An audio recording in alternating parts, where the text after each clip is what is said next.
Fuck off, stupid controller. Yeah, why are you trying?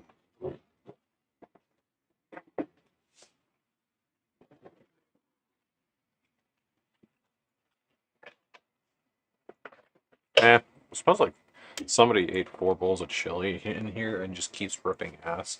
But I don't know who that could be. It's definitely not me.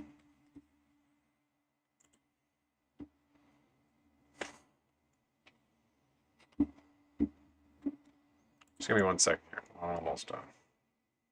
It's a mystery. Who could it be? That animal that I do see. Can you help me guess this mystery? It's a fucking skunk. They smell like shit. They smell like they could shit a brick.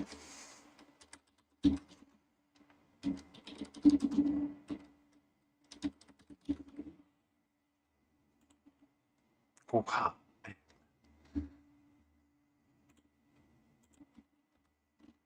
9 to 6. Not 9 to 6. 9 to 5.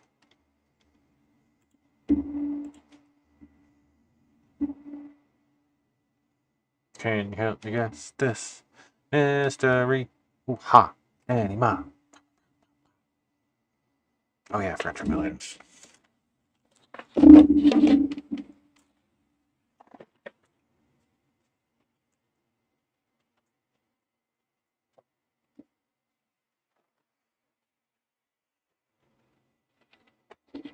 Man, my hair is so awesome. I'm the next Penguins.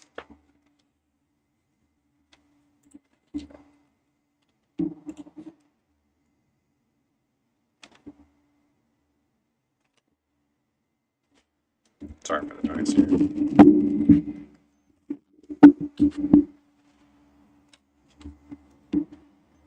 Just a warning. Preferences.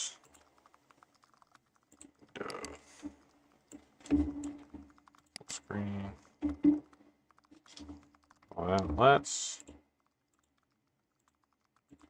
Actually, I can't hear shit.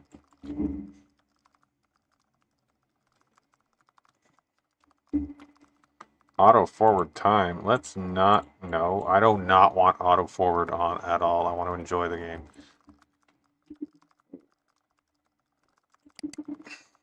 Whoa, look at that. 10 endings.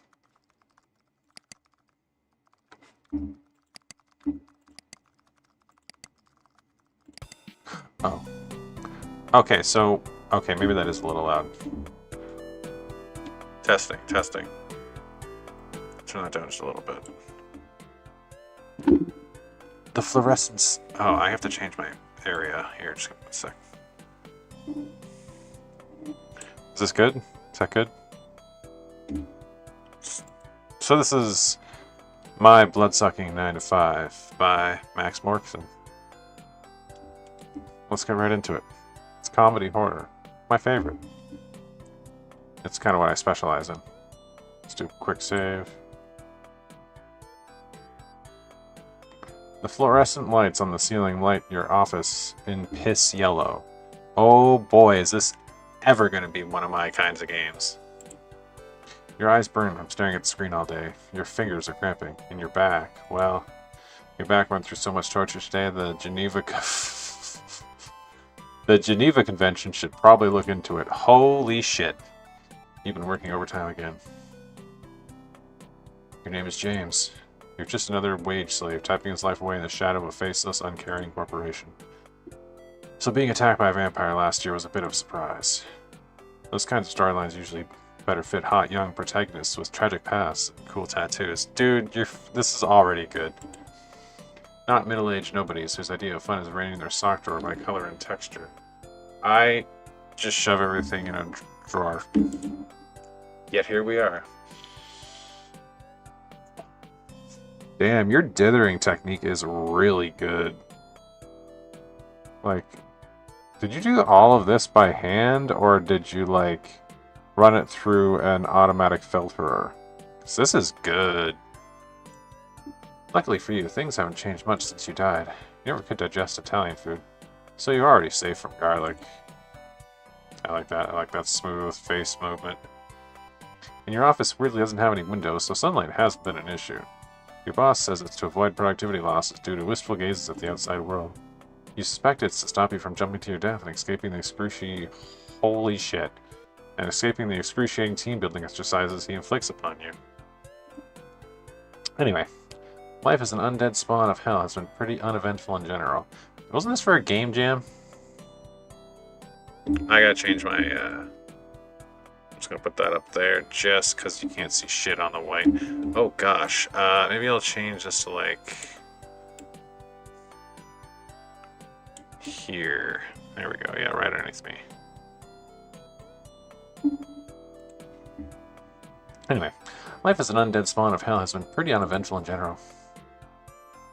Let's wait for that to load. You just need to remember to feed regularly. Speaking of which, your stomach softly growls. You hung. Ah. Go on a lunch break. Work 5 more minutes. Fuck that shit. If I'm hungry, I'm taking my break. There's no point in enduring starvation any longer. A few years ago, you wouldn't have left for a snack until your current task was completed. Nowadays, you're a lot less obsessive with work. Here, I'll back up a little bit. There we go, much better. God, I look so fucking old and ugly in my fucking camera. Like, you can see every wrinkle and crack. What the fuck is going on right now? Ew. Nowadays, you're a lot less obsessive with work. But nowadays, you're also a lot less alive, so as far as you're concerned, you deserve a little bit of slack. Besides, you know for a fact that hard work is only rewarded by more work being piled upon your desk. So you might as well take your union-mandated break. You lock your computer screen and make your way up to the break room. Sorry, dude. Aged like fine wine. Yeah, so like almost vinegar. You're the only one left. Everyone else went home hours ago. Beige walls, dark blue carpet, the faint smell of cleaning products. There's a deliberate sterility to it all, an uncomfortable emptiness that pushes you to get busy and work, if only to fill the silence. Rows and rows of empty cubicles as far as the eye can see. Like deserted honeycombs. Honeycombs? You prefer it this way, actually. As energizing as a busy workplace can be, the sheer number of beating hearts crammed in one place can be distracting.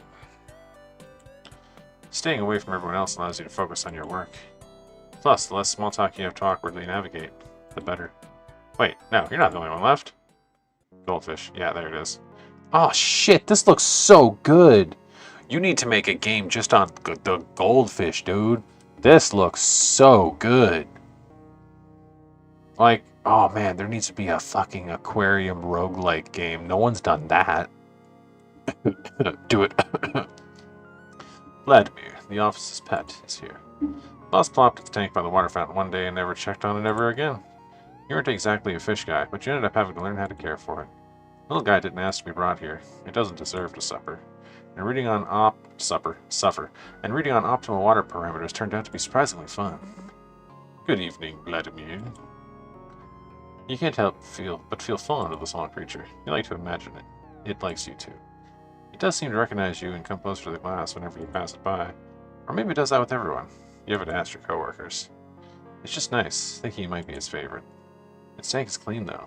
You haven't fed it yet tonight. You can do that now, or do it when you get back to work after your break. No, I'm gonna feed the fish now. I'm right here. There's no reason not to. You grab a pinch of fish pellets and drop them. You grab a pinch of fish pellets and drop them on the surface of the water. Porky pig. Vladimir wanders around trying to find them all. You watch for a while as it swims around its fake plant's wonderland. You can't help but feel a little envious. It's happy to exist in the artificial prison that its tank is. It doesn't understand that its surroundings are plastic, that its world is suffocatingly small. It's just happy to simply exist, thoughtless and content. It sounds very restful. Your stomach growls. Are we gonna eat the fucking goldfish or what? I mean, you should probably head towards the break room already. Your dinner is waiting for you. Nah, man. I'm good with hanging out with the fish for a couple more minutes. There's no rush. Everyone else went home, so it's not like you're expected anywhere. Your lunch isn't going away anytime soon. You should make the best of what little free time you have. And what could possibly be better than hanging out with a fish? Nothing, clearly. You spend a little while just observing Vladimir doing its thing. Its thing is, unsurprisingly, going back and forth. Just like you're good at crunching pointless numbers. It's good at swimming in circles. There's a kinship between you two. It's comforting in a way you can't quite articulate. But while you do enjoy spending time with Vladimir, you... Oh, I see the tooth. Are so hungry. Really should get going. You wasted too much time already. You hurry to the stairs, not letting yourself be distracted by anything else. Whoa. Ah, yes, the stairs. The main complaint you heard about your workplace, besides the lack of windows, is the location of the break room. To avoid sacrificing precious, productivity-driven space, your workplace set it a little out of the way. Which is to say, the basement. And to promote healthy habits and physical activities, the elevators have been deactivated. Dan, from HR, quit on the spot when the boss told him that being a wheelchair user was no excuse for laziness. Oh my god. What the fuck? You are pretty sure that wherever Dan is now, he's happier. I fucking ate him. Maybe you should have done the same thing. Just quit and leave. However, finding another job would be a little more difficult for someone in your situation. You know, dead. So it's between you and the stairs now. Brace yourself and start walking down. Let's go. Down. There's no sounds here. The drone footsteps echoing against the walls. Just you. The terrible, oppressive realization that you achieved nothing worthwhile in your life. You have no academic achievements, coasting through school on the wings of mediocrity. Mediocrity? Whatever. You're no one. Just another wage slave amongst millions of others. No, not incompetent, but easily replaceable. A useful cog. You don't even have a life outside of work. Your closest friend only calls when he wants to complain about his girlfriend. Everyone you knew is getting married, having kids, going places. The world is moving, and it is moving fast. And you're just there. It's like there's an invisible wall between you and everyone else. Try as you might, you've never managed to break through it. Sometimes, you wonder if it's worth holding on. Maybe you should walk outside and watch the sunrise the last time of your pathetic undead existence. That got dark. Oh, hey, you made it. The break room welcomes you with the comforting warmth of a walk-in freezer. Ah, the buzz of dying light bulbs and the constant roar of the aircon. Very soothing. In a way, that makes sense. Nobody would want to linger here longer than necessary. In comparison, your cubicle looks downright homey. It's almost enough to make you look forward to going back to your work. Your stomach grumbles like an angry badger. That was embarrassingly loud. Well, time to eat. I like the way this is all drawn. Just a fucking... Who owns this place? The fucking microwave is on the floor. The fridge is... Okay, like, I know you drew it like this on purpose, but the fridge isn't even against the wall. There's one chair to a fucking table. Where? How long is... Y'all know microwave wires are like 2 feet long, right? Where does this wire go? He thinks you're free, but you paid plenty on time, so he doesn't make a fuss about it. Pig blood tastes bad, but it's filling. You try to think about what it's... You try to think about it like a protein shake. An unpleasant but healthy ordeal. You put it in the fridge, disguised as a bottle of tomato soup, and clearly labeled it with your name. It's based on an actual break room I worked at. Oh, Jesus Christ, dude. Oh, God. You put it right in the middle. Yes. Right there. Looks like he just shit himself. No. Maybe you just missed it. Maybe someone would decide to store their own lunchbox. Yes, of course, you must just not have noticed it. A rational, plausible explanation. Or maybe it turned invisible. An irrational and plausible explanation. You pull the door open once again. The tomato soup bottle doesn't magically manifest back into the empty fridge. It's gone. It's gone. Microwave sitting on the floor is dirty. Thank you! Someone stole your lunch. Your raw pig blood lunch. Labeled with your name. If people knew about it, you could lose your job. And more importantly, you are so... hungry.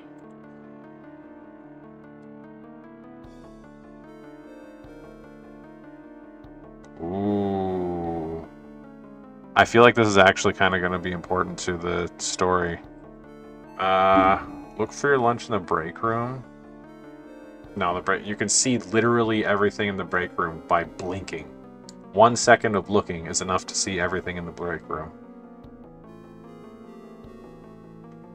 Look for your lunch in the break room. That will waste time, I think.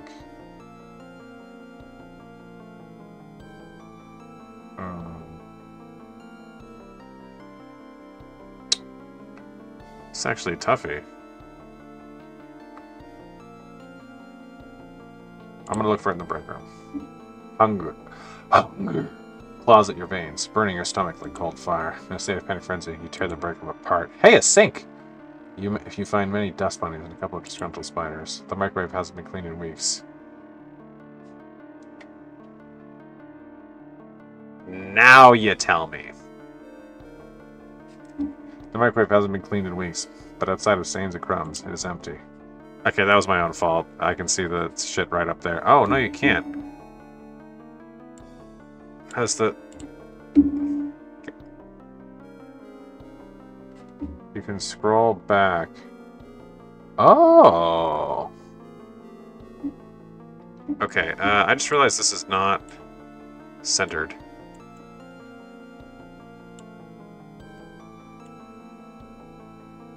There we go. The microwave hasn't been cleaned in weeks, but outside of stains and crumbs, it is empty. You do spot a faint metallic scent by the sink. Try not to think about the implications of that. You have to face the truth. If your pig blood is anywhere, it's not here. You rush back to the stairs. It doesn't take you long to climb the stairs. Your mind too blinded by panic to even notice the exertion. The cubicles are just as silent as when you passed them by earlier, but you can smell coffee. Not the type of sludge from the machine either. No. Hot, aromatic, expensive coffee from the outside. You know it's a long shot. Whoever the coffee drinker is, they're probably totally unrelated to the thief. But outside of going to check on the manager upstairs, you're not sure what else you can do. Still, the sheer normality of it shakes you out of your panic. Take a deep breath. And another. It's fine. You can fix it. You just need to find out who took your lunch. Nobody came to scream at you, so the thief might not have opened the bottle yet. Everything's under control. Somewhat.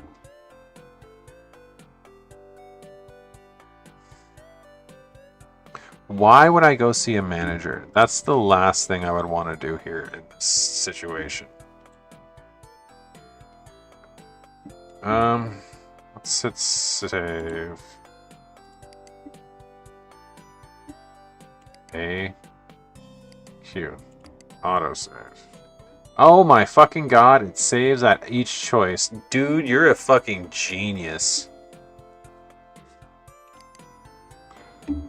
Find the coffee drinker. Ugh, fucking coffee drinkers. What? For Ren'Py feature. Oh, dude, this was made Ren'Py? It makes more sense to investigate what's right there first, rather than blindly wandering around. Whoever they might be, they might have a clue for you. Follow your nose to a cubicle identical to your own. Although this one is closer to the toilets. Baby girl. The coffee drinker is a young woman you recognize from the last team building event you attended. You haven't talked much, the both of you preferring to keep to yourselves. But you remember her name is... Karen.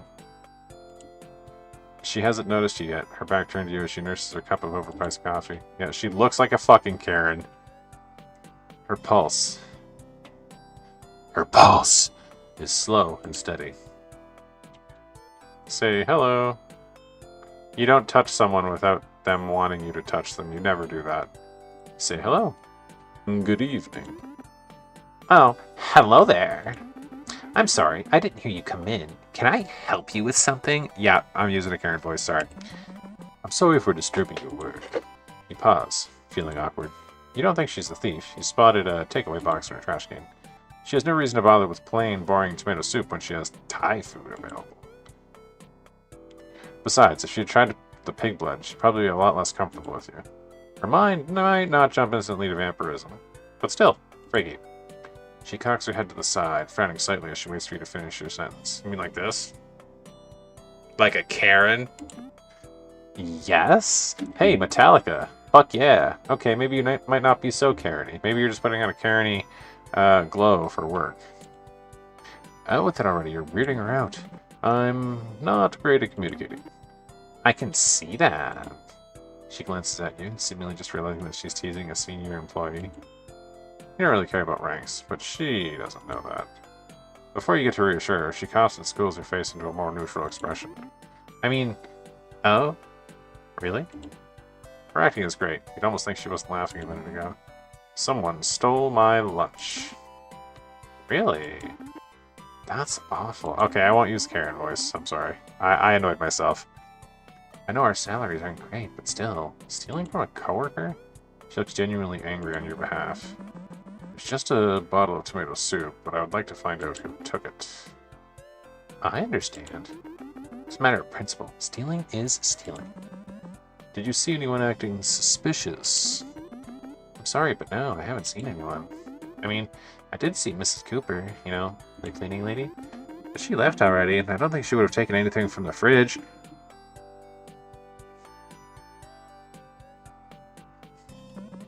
No, I don't think she's the type either. With the hours you keep, you often cross paths with Miss Cooper.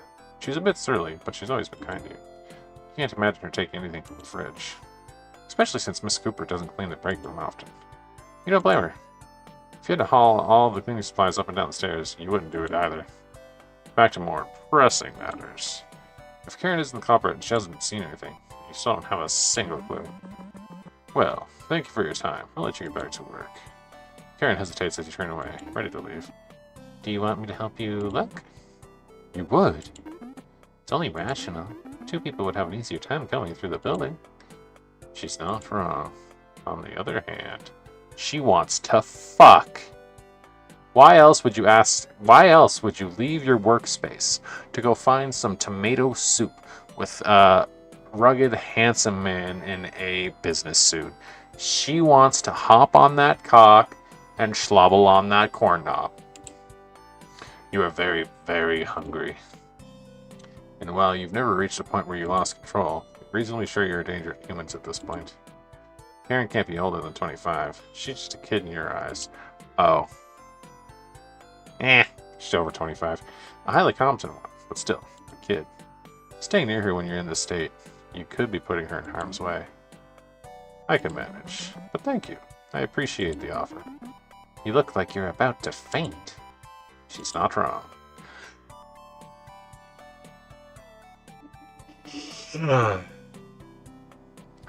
Your hands have a slight tremor from hunger. You're very pale, but that's probably more from being dead than being hungry. Let me help.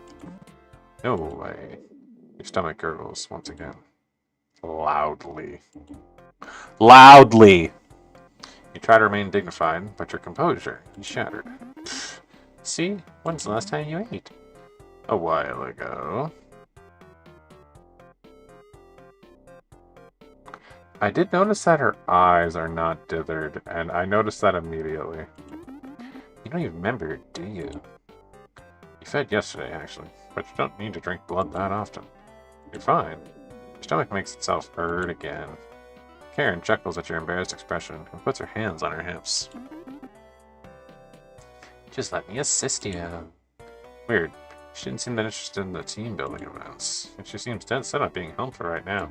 She wants to fucking slobber on that corn knob. She wants to go all up and down that whipped cream stack. Maybe your awkward mannerism and negative charisma made you endearing enough in her eyes. Or maybe she hopes that as our senior in the company, you might put in a good word for her once the time to negotiate raises comes. Or she wants to play Olympic skydive straight onto that knobber.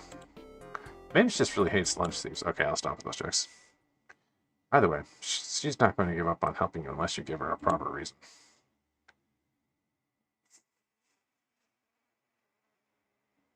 Fuck it, let's do it.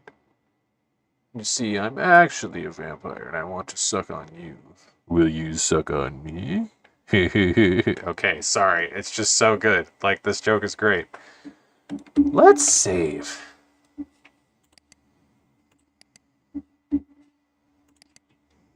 I'm gonna tell her the truth and see what happens. Maybe she'll be like, oh, I'm a vampire too.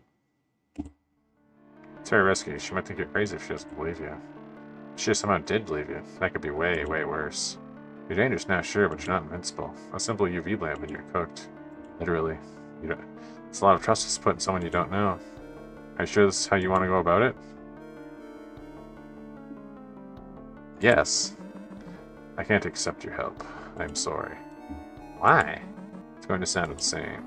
Try me. I've heard it all. She snorts, so confident that nothing you could tell her would shock her. Come on, James. Made your bed, lie in it, or tell the truth in it, rather. You take a breath and face it properly.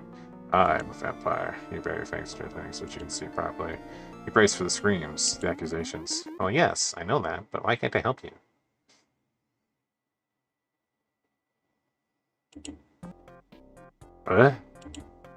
Wait, really? She knows about your condition? James, you don't have a reflection. I don't? Don't tell me you didn't notice. To be fair, you never were fond of your own appearance. I was fixing my foundation, you didn't show up in my compact. Took a bit of research, but nothing else made sense. Now you feel like you're the crazy ones. Are all young people like that, or is she a special case? So, why can't I help you? You aren't scared of me? You, of course not. Well, a little, early on. But months went by and you never attacked anyone at the office. You're always kind to everyone, in your, own standoffish way. No offense. Nothing taken. And then, you fed Vladimir. I haven't heard you talk to it. I don't think a man that spent so much effort on a goldfish can truly be evil. You didn't think anyone else cared about that little guy. Now they're gonna kiss, and then fuck. Ah, shit, what did I do? You feel warm. You feel understood. You feel like you belong. It's not something you're used to. I did consider buying a cross to ward you off, you know. Oh, those don't work. Really? Yes. I'm not sure if it's because I never was a Christian or if it's because it needs to be blessed a certain way, but plenty of our coworkers have cross necklaces. They never bothered me. Oh no, I wouldn't play it if it was a porn game.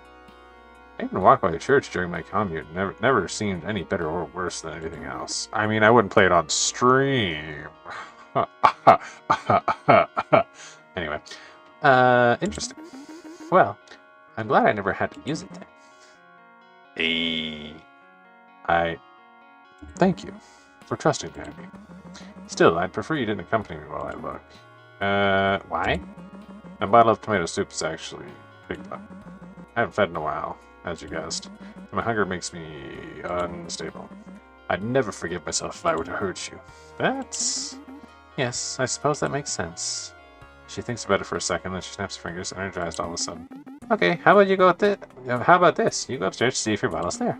And I'll look through everyone's cubicles. This way, you'll be away from me and we'll cover twice as much ground. You've been wasting a lot of time up to this point. Karen's solution is the most practical one. Shit. She's not going to give up if you say no again. Alright.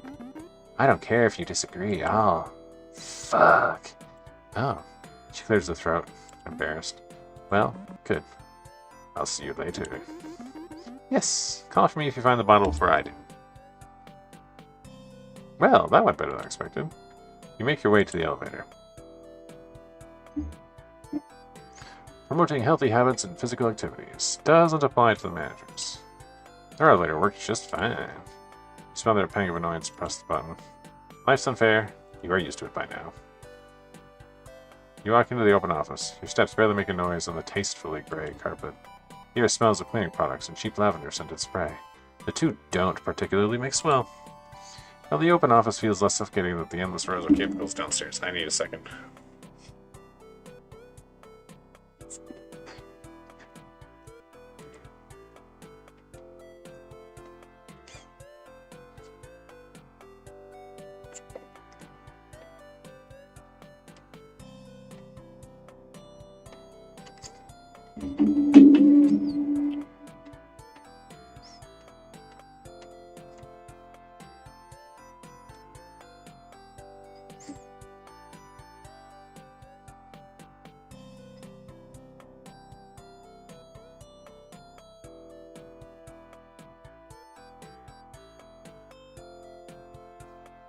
Okay, so while the open office feels less suffocating than the endless rows of cubicles downstairs, you'd rather die than trade with what little privacy you have for more elbow room. It's quiet, only the faint buzz of fluorescent ceiling lights disturbing silence. Nobody seems to be there.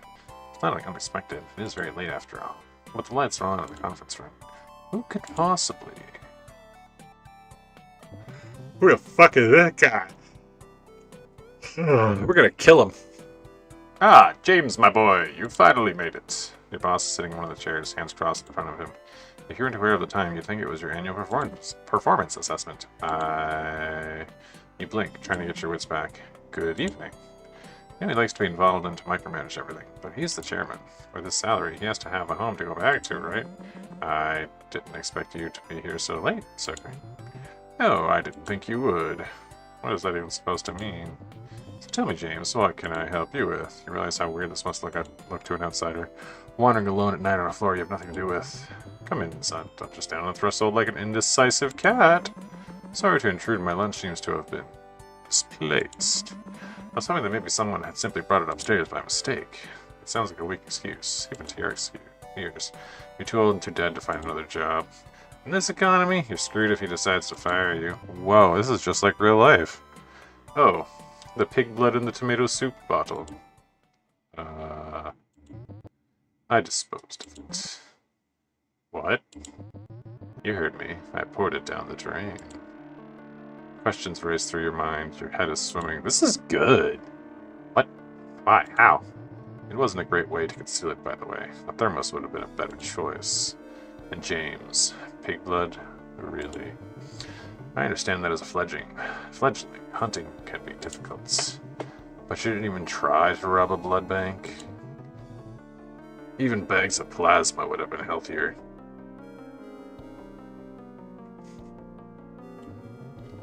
Feeding yourself from animal sources only is a sure way to forego the eternal life you were gifted. After I went through the trouble of selecting you, tisk. Selecting you? The puzzle pieces start to fall into place. You were the one who turned me into a vampire? He laughs. You can see the faint glimmer of sharp fangs under his bushy mustache.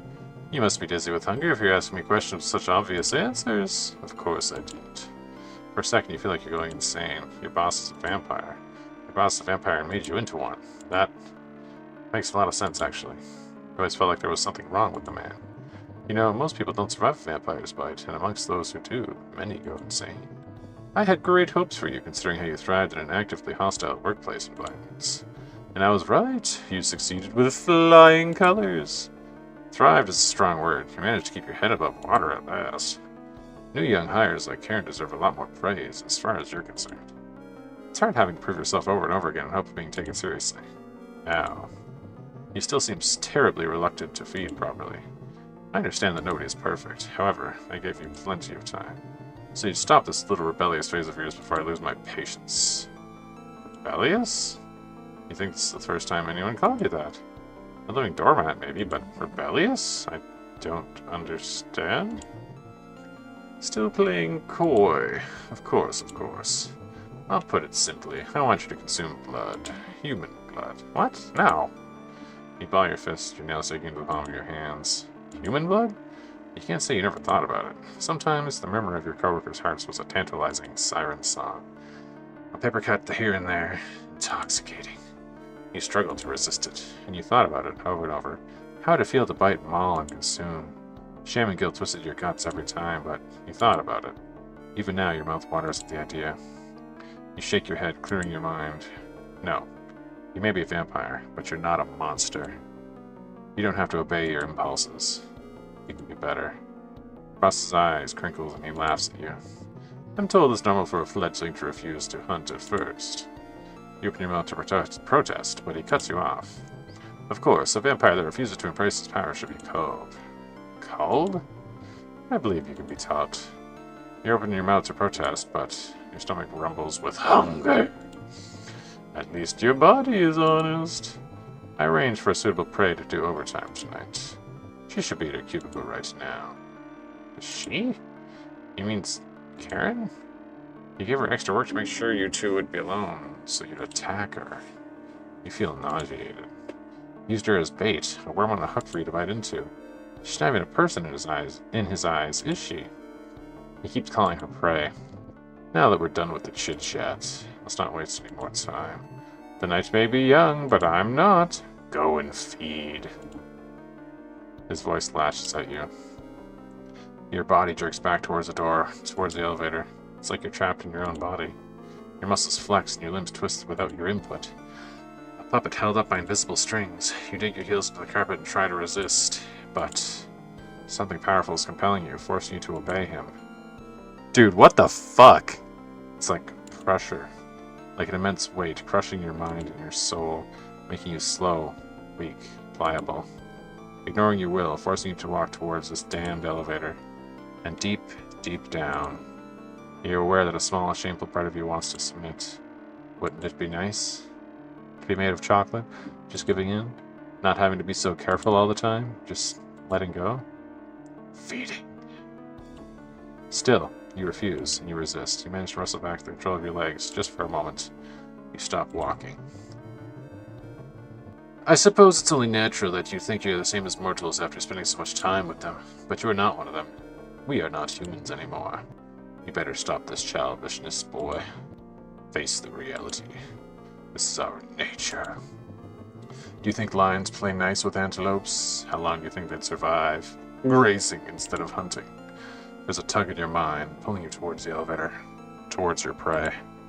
You resist it. Can't believe you're still this stubborn after this long. You intend to starve to death.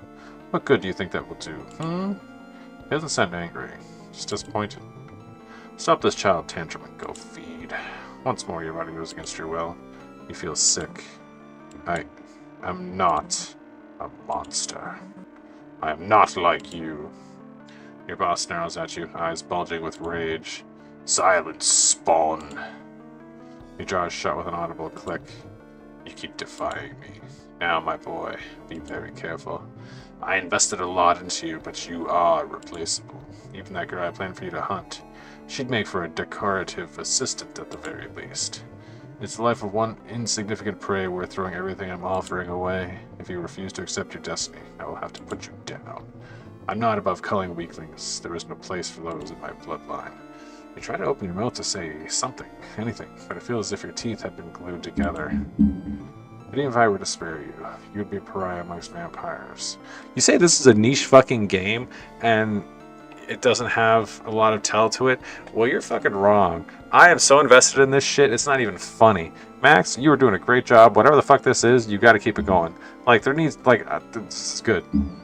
But even if I were to spare you, you would be a pariah amongst vampires. You may be able to play house with your little mortals for a couple of decades. Maybe half a century if you're lucky. But they will die. Alone. Without a sponsor, you will never be accepted amongst your immortal peers. Peers? There are many of us in high places, my boy. We are the shepherds of humanity, after all. In sparing one pathetic human life worth an eternity of loneliness, with my help, Vampire Society shall open its doors to you. Community, a family, somewhere you belong. Doesn't that sound nice, son? Sorry, I ate a lot of chili. So, I'm going to ask you again, and I want you to think about your answer very carefully. Will you submit or die? The pressure that kept you pinned in place comes back, pain flaring white hot on your skull. It feels like your head is splitting into two. Oops. Like liquid fire is pouring down your spine. Like you are dying.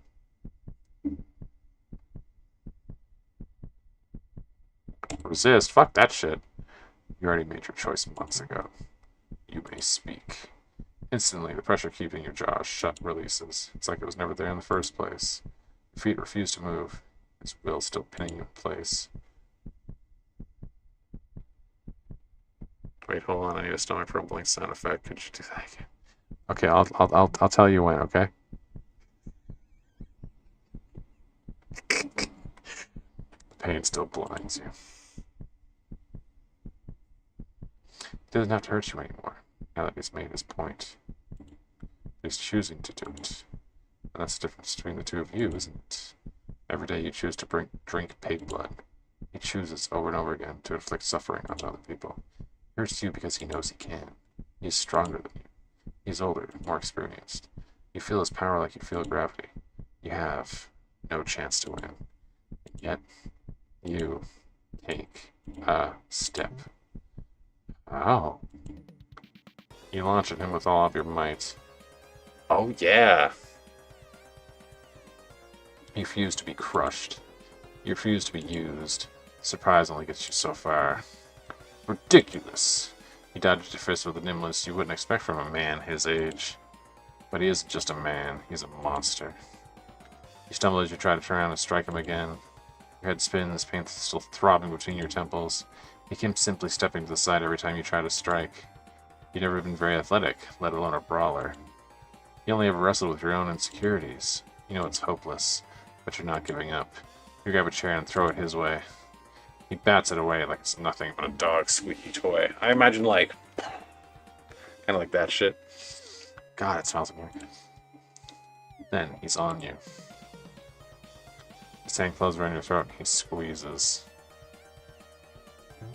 Stand still. Your body freezes once again. You fight it. You are not giving up. You claw at his arms at his face, but he just huffs in annoyance. You're like a toddler trying to overpower an adult. He clicks his tongue at you in sighs. That's a pity. Your ability to break free of my control without any training. What an exceptional talent. You have so much potential, and yet you had to squander it. He shakes his head slowly. Goodbye, James. His fingers dig into your flesh. Black spots start dancing in front of your eyes.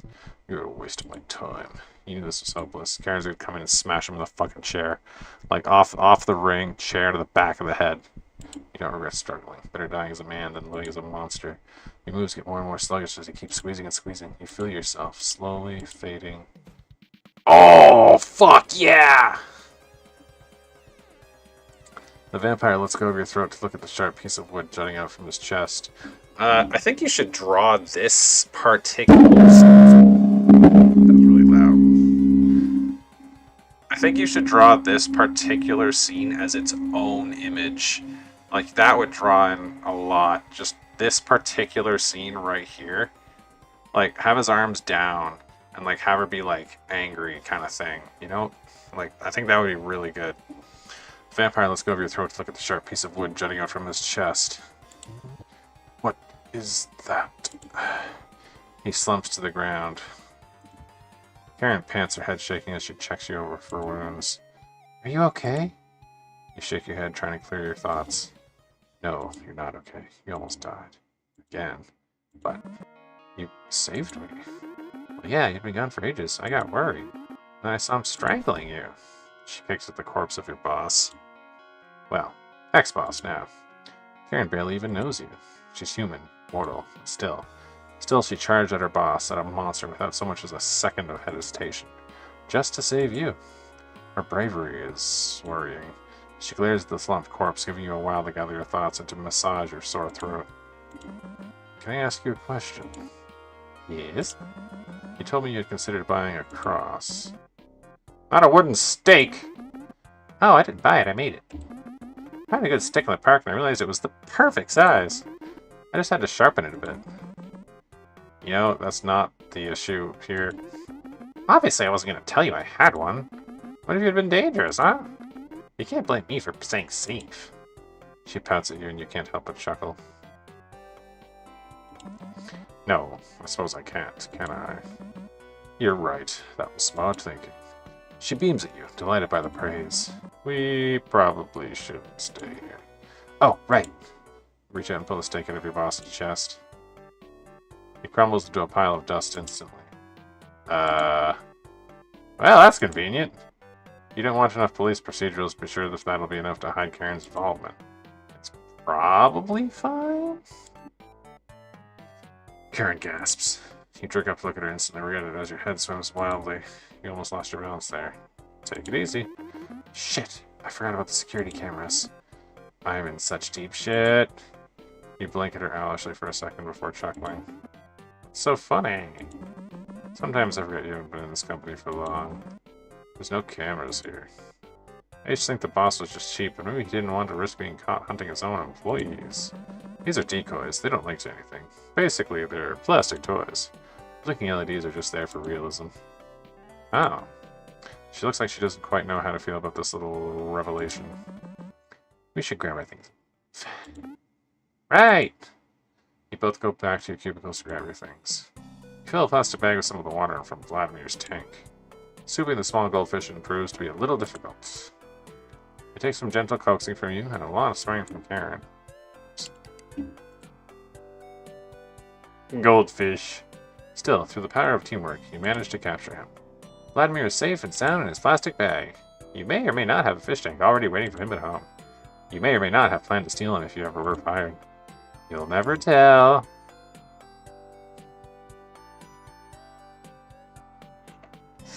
You step into the building for what feels like the first time in months. The air is crisp and fresh outside. You take a second to take it in. At this time of the night, the streets are empty. It's just the two of you and a little goldfish. So, what do we do next? Wanna fuck? It comes to her so easily, saying we, like your old friends. But you suppose joining forces to murder your boss does create a certain bond between people. I'm not sure. It's been so long since you've looked at the pale moon.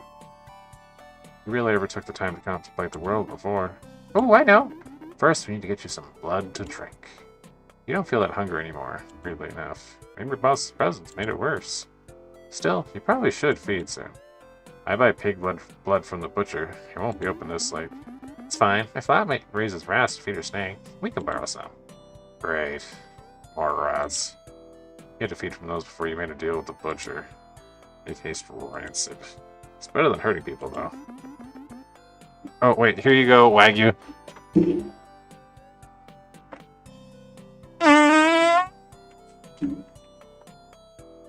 I didn't think about that. Now I gotta put my face there.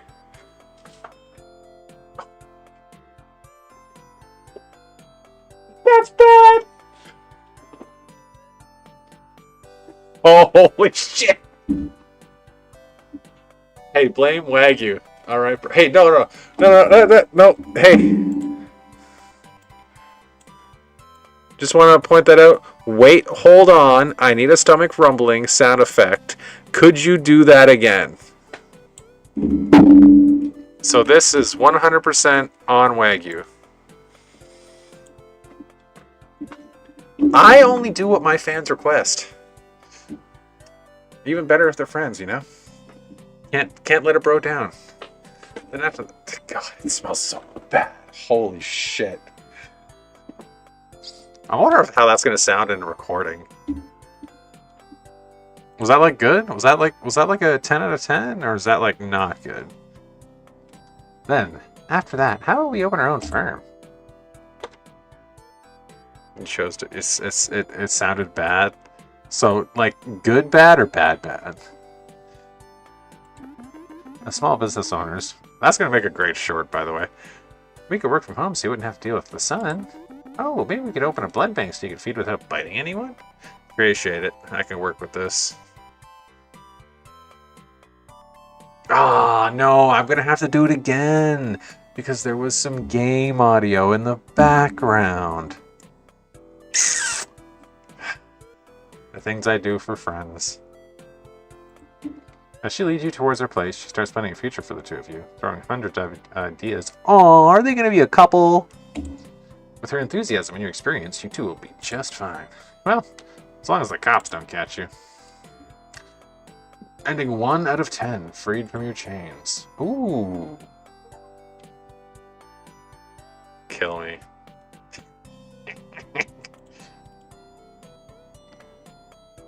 Thank you, the player.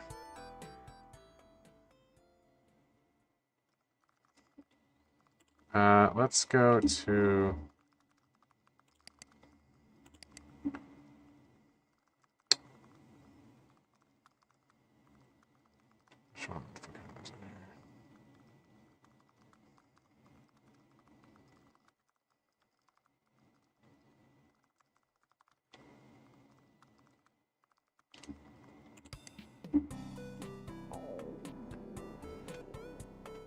Let's work 5 more minutes. You're almost done with this file. It's gonna bug you the whole time and ruin your break. You just know it. Oh, we're doing another path. See what other kind of ending we can get.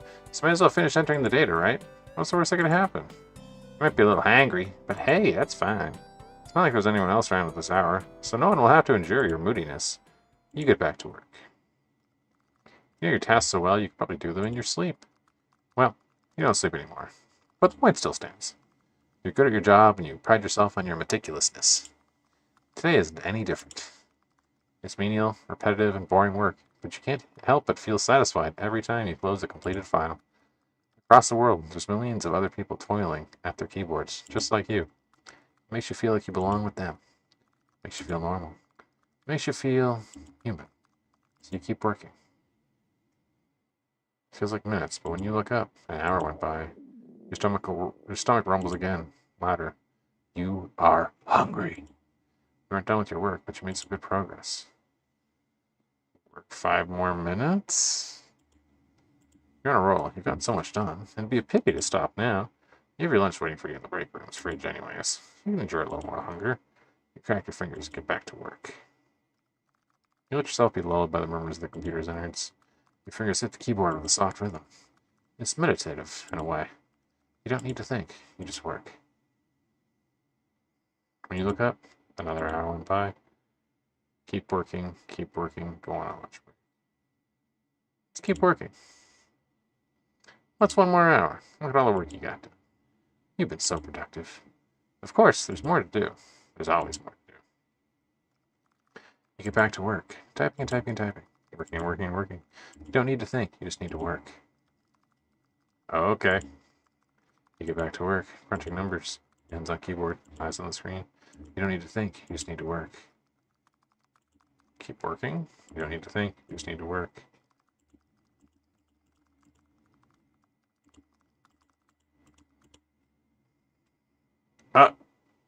What? You didn't make it. Took your coworkers months to realize you were gone. But look at the silver lining. Those are very important spreadsheets. Definitely filled. Too bad nobody had any use for them. What the fuck? Rip. Oh well. Say la vie. I think 6 out of 10. All you need is work.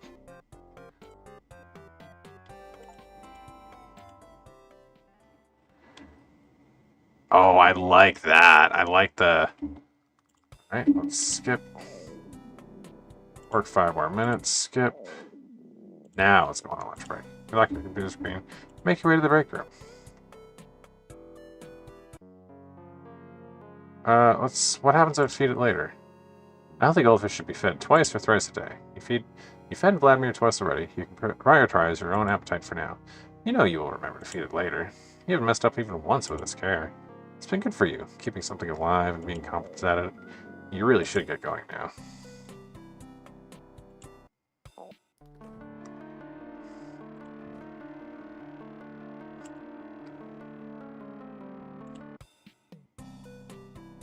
Check on Vladimir. Little fish is still there, swimming peacefully. Vladimir's fine. You shouldn't worry about it too much. It's very healthy. Looking at it makes you feel a little better, though.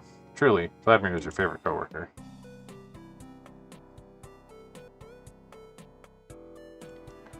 You could ask manager if other employees reported lunches being stolen. That could be a clue. But this time of the night, they probably all went home. Oh shit. So this went right straight to it. Coffee drinker. Oh, I fed Vladimir the first time. You coffee drinker. You never talked to her. You was hoping you'd go mad with starvation and kill her. Now that we're done with the chit-chat, let's not waste any more time. Okay. What happens if we submit? It hurts. It hurts so bad. The pain almost blinds you. You can't focus. Your eyes blurring in and out. You can barely breathe. You may speak.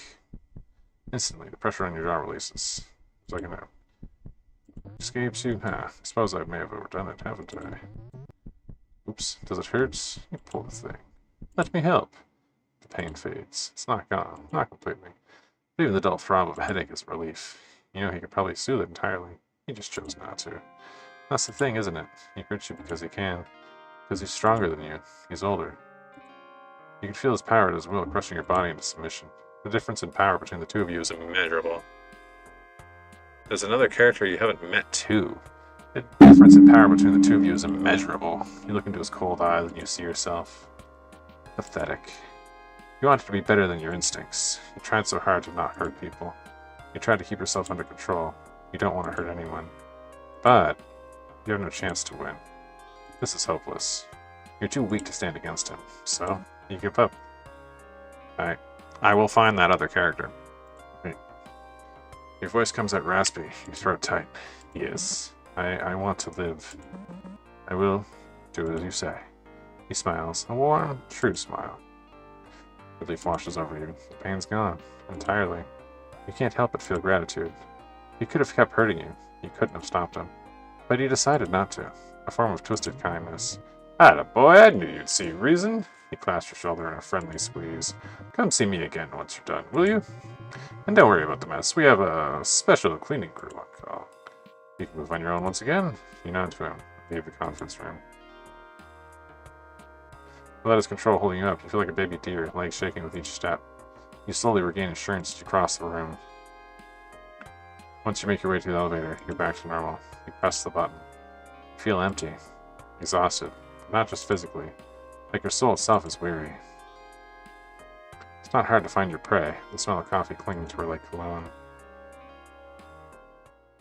She never even sees you coming. One blink and you're upon your victim. Your jaws close around her throat, biting into her delicate skin. She tries to scream in pain. Ooh. Well, I'm going to take that as a screenshot.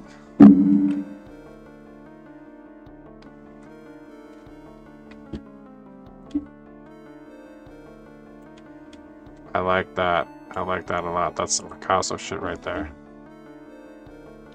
Picasso. But you twist your head and rip her flesh with a wet tearing noise. Everything fades away as you feed. You feel feral, out of control, but your body knows what you need, what to do. It feels so good. You couldn't stop yourself even if you wanted to. You drink from her, and it's like swallowing lightning, like drinking from the freshest spring. Pure, sparkling electric energy fills you. You tried so hard to only feed from animals. You tried so hard to avoid hurting other people. But for what? Your boss was right. You are slowly starving yourself. Gorge yourself. For the first time since you were bitten, you are sated. Eventually, as the bloodstream... Eventually, as the bloodstream in your mouth tapers off, you get control over yourself again. You lift the corpse down, and you stretch your blood-stained limbs. Ooh. Ooh. Ooh. You feel powerful in a way you've never felt before. There's no point denying it now. You aren't human anymore. You killed. You tasted human blood. You can't come back from that. And while you blame your boss for forcing your hand, you're the one who is truly guilty.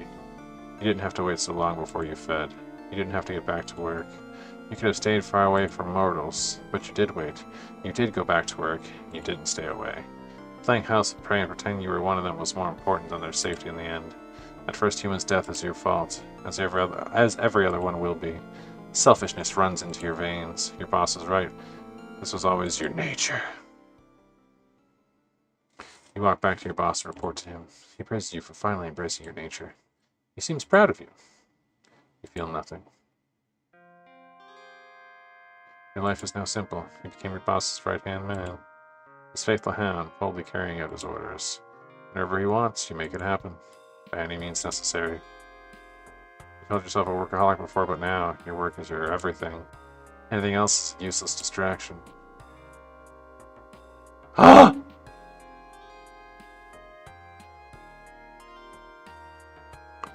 Fishy! Wake up, Fishy! One day you find it floating in its tank upside down. You can't find it in you to care. I care! Outside of work, you accompany your boss to parties. You meet other vampires. Rich men and women who hold... Man, that fish got me down! I'm sadder about the fish than killing Karen. Man, I hate when animals die. You meet other vampires, rich men and women who hold the world in their hands. They don't talk to you. You don't try to talk to them either. What is there to say? You're not a person anymore, simply a tool. Your boss is the center of your world. His word is law. His goals are yours. His dick in your hand. Balls gargling in your mouth. No, that doesn't say anything like that. His success gives your life meaning. It has to be enough, right? I think 5 out of 10. Empty husk. Whoa, you can click on these names? That's if you click on one. Free sound. Gotcha.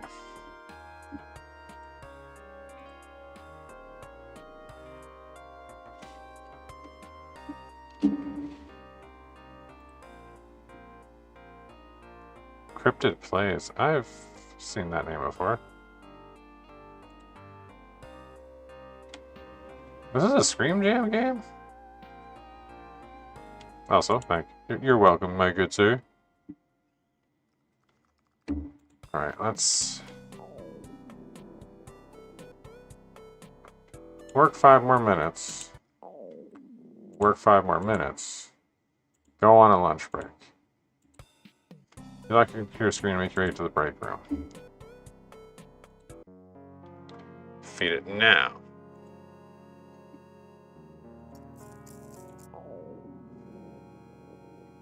Hang out with him a little longer. Your head swims, your mouth feels like it's full of cotton. Hunger claws at your guts like a wild beast. Oh yeah, I waited longer this time. And Vladimir keeps swimming in its tank. Back and forth. Back and forth. Its translucent red scales shimmer under the bright lights. Are we gonna eat the fish? And you can almost see its heartbeat. Your mouth waters. You jolt away from the fish tank, a shiver of disgust and shame coursing down your back. You don't even want to think about what just happened. How do I eat the fish? Just forget about it. Everything will be fine as long as you stick to your usual routine. You take a deep breath, and another one. This is fine. You're okay. Little by little, you feel yourself relaxing back to your normal self. Clearly, that was just a fluke. Time to repress it and bottle it up, never to think about it ever again. You hurry to the stairs, not letting yourself be distracted by anything else. Ah yes, the stairs. Okay. Waste more time if you want bad things to happen to Vladimir. Hey! Thank you for the shout out. Check on Vladimir. Well, the little fish is still there, swimming peacefully. Check on Vladimir again. Let's keep checking on Vladimir. Let's keep checking on him.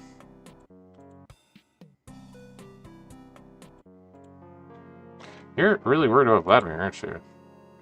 Really is doing just fine. A happy, healthy little fish, perfectly safe in his tank. You're quite certain of that now. Now you really need focus. Lunch thief is still on the run. You can leave the fish tank alone now. That's funny. Tap her on the shoulder. Tap her on the shoulder. She jumps, dropping her cup of coffee. Jesus Christ, you scared me! My apologies. I didn't mean to. She glares at you. She grabs a paper towel to wipe off the coffee she spilled on her desk. There you go. On the plus side, once you hit the bottom, the only way is up. Well, that's what your swimming instructor said right before you almost drowned. Clearly, he knew what he was talking about. The young woman sighs and schools her features into a less hostile expression. Did you need something? She looked into the break room. Oh! Caught feeling awkward and trying not to come off as even more of a douche. Did you see it? You don't think she's the thief. Try to take it, Vox. She had no reason to bother with plain boring tomato soup when she has Thai food available. Also, she tried the pig's blood. Oh, really? I'm sorry, that's awful. But no, I haven't seen anything weird. Oh.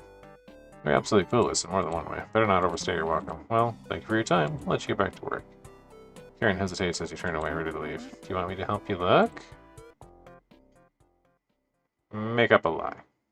I can't accept your help. I'm sorry. Oh, am I? Why? I need to exercise. What? I've been sitting all day. I need to be more active.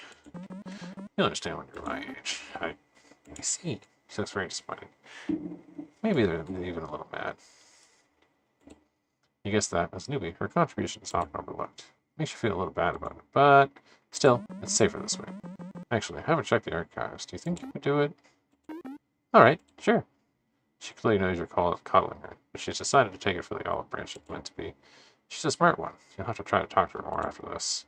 Some mentoring, she's sure to go far in the company. She deserves a better future than being stuck at a level like you. Call for me if you find the bottle before I do. She is visibly struggling not to roll her eyes at you. Yes. See you later. Well, that could have gone better. That could have gone much worse, too. You make your way to the elevator. Oh, she's not going to be there to save me this time.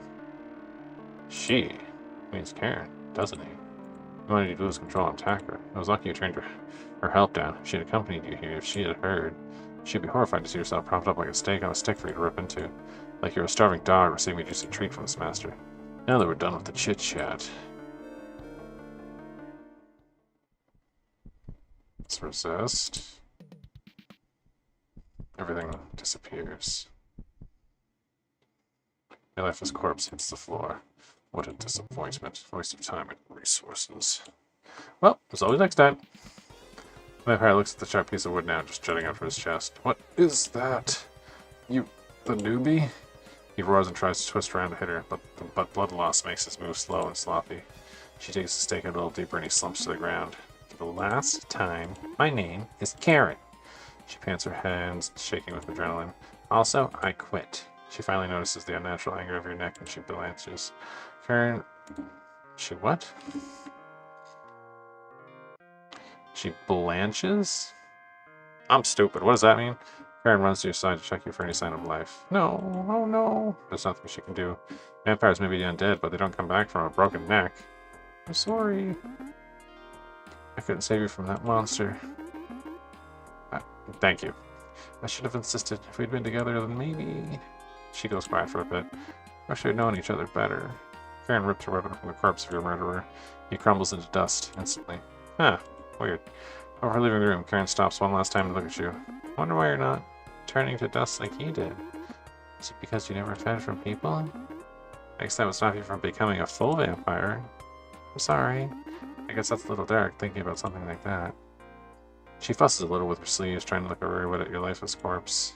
She takes a deep breath, then another one. Once she feels calm enough, she turns to you again. Goodbye, James. I won't forget about you. I promise. She turns the lights off. Then she leaves. You feel lonely. The sun pours into Karen's room through the window. You can hear her flatmate humming. Wait, what? You can hear her flatmate humming to herself as she empties the dishwasher. It's a beautiful, peaceful day in the city. Good morning, Vladimir. I'm sorry your tank is so small, buddy. I promise I'll be getting a better one as soon as I get my paycheck. Somehow you're still around. As a fucking sperm ghost? Well, some form of you at least. You don't know why or how. You didn't have enough of a life-type unfinished business, and yet, here you are. Is this because you're only half a vampire, as Karen wondered? So what, you're only half dead now? You walk from Karen's flat without knowing how you even got here in the first place. Nobody's been able to see you so far, but if you focus, you can move small objects. You've mostly used your new ghostly abilities to push mugs away from edges. You also sorted her books back in alphabetical order. You seem to be tethered to Karen, unable to leave her side. She hasn't noticed yet. You hope that you'll be able to...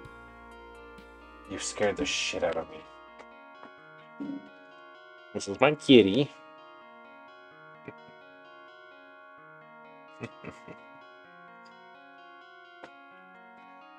You hope that you'll be able to move on to the next world soon, before she suspects anything.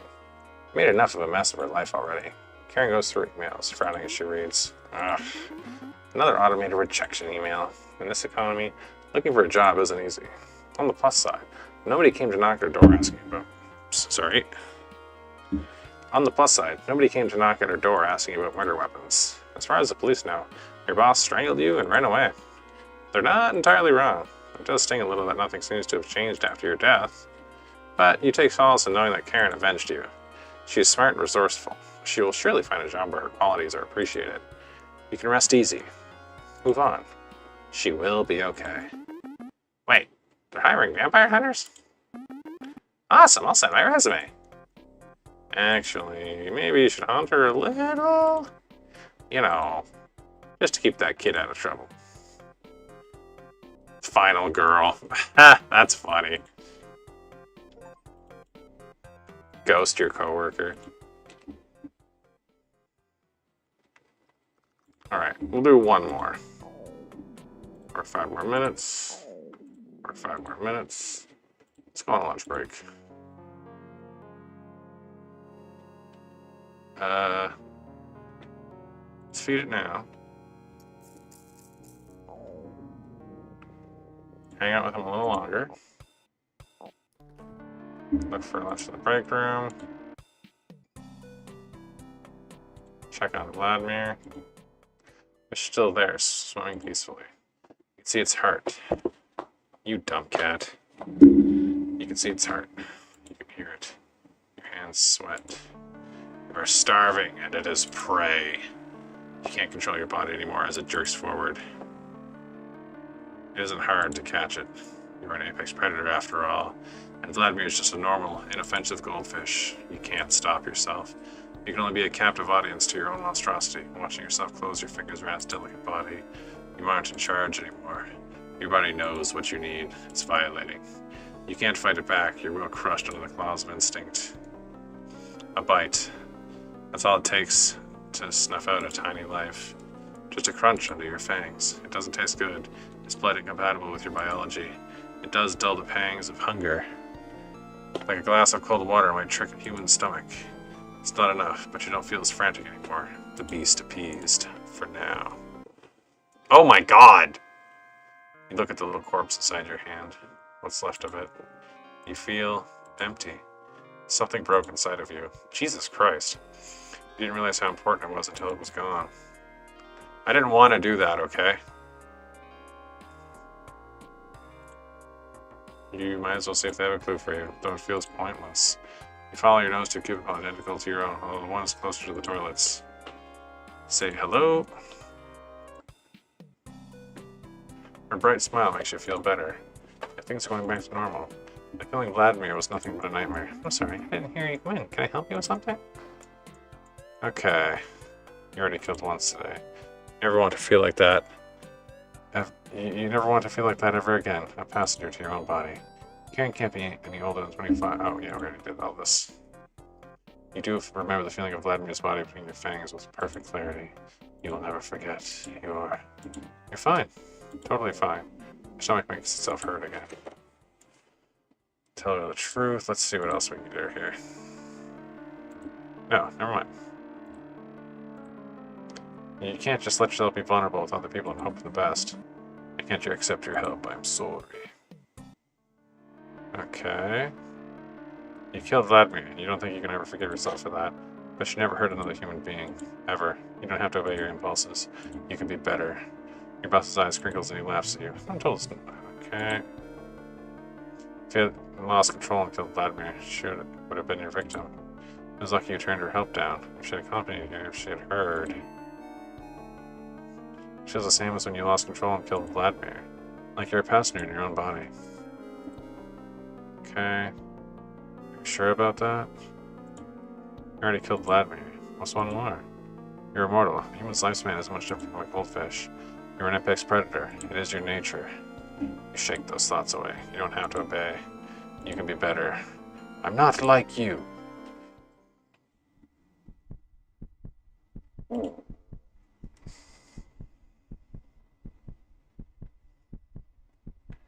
You need to kill Tyrion the truth if you want the Vladimir ending, by the way. Wait, what?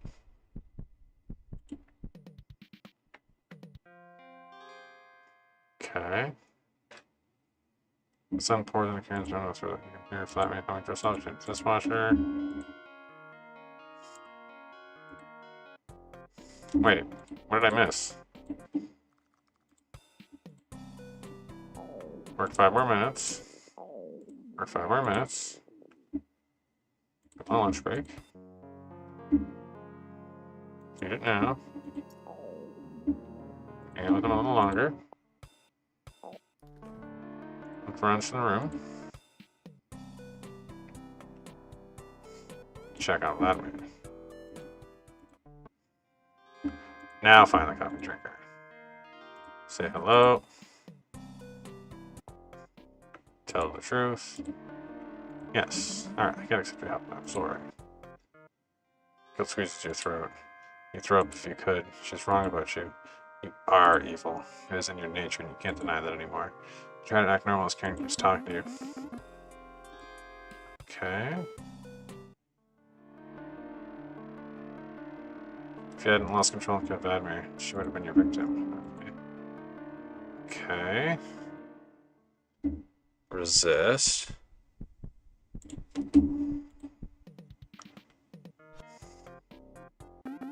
Wait, what about Vladimir? He'll twist your entrails. So you lie because what else can you do? Admit what you did? No, you're too much of a coward for that. It'd be better off staying here. We don't have a tank, it needs space. She opens her mouth to argue, but after that look at your face, she relents.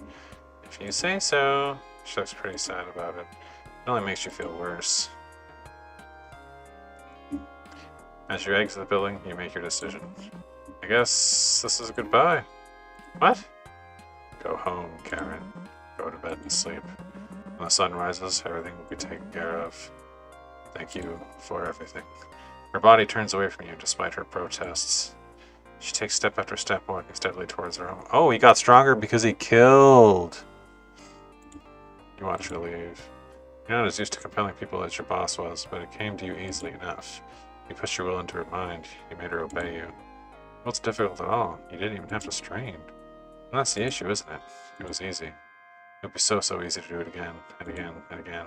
And from bending other people's will, it would be easy to slowly slide into not seeing them as people anymore. It'd be easy to think of them as tools, and then it'd be easy to start feeding from them, until you became indistinguishable from your boss. You were dangerous, a predator.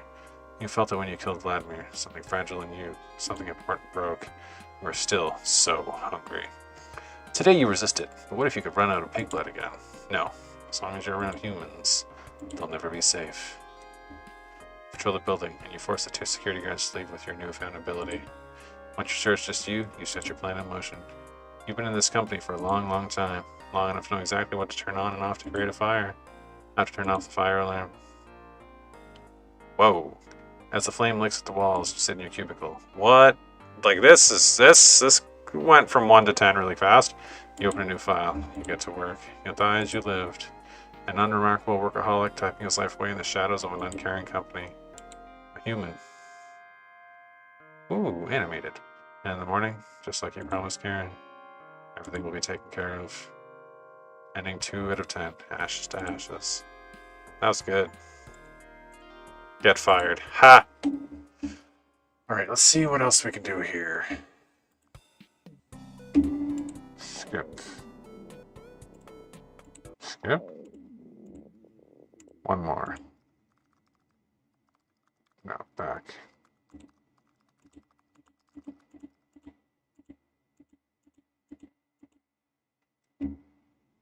Now you want a lunch break? Feed it now.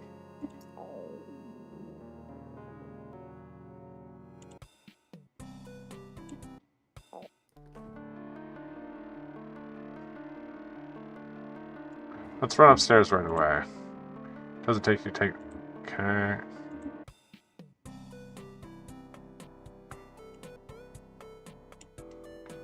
What if we check on Vladimir afterwards? Vladimir's fine.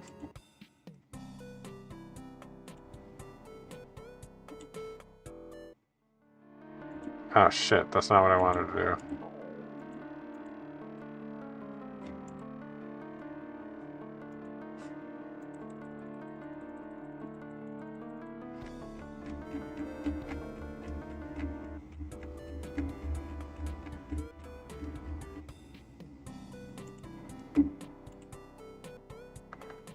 What about tapping her on the shoulder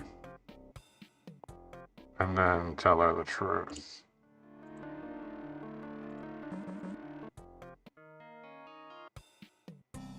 Sure, we're gonna let that one go. It's not a bad plan, but it doesn't cost anything to give it a shot. Alright. Okay, but what if we submit this time? Just look through everyone's cubicles like you said she would. Oh, hi again. Did you find your lunch? You did.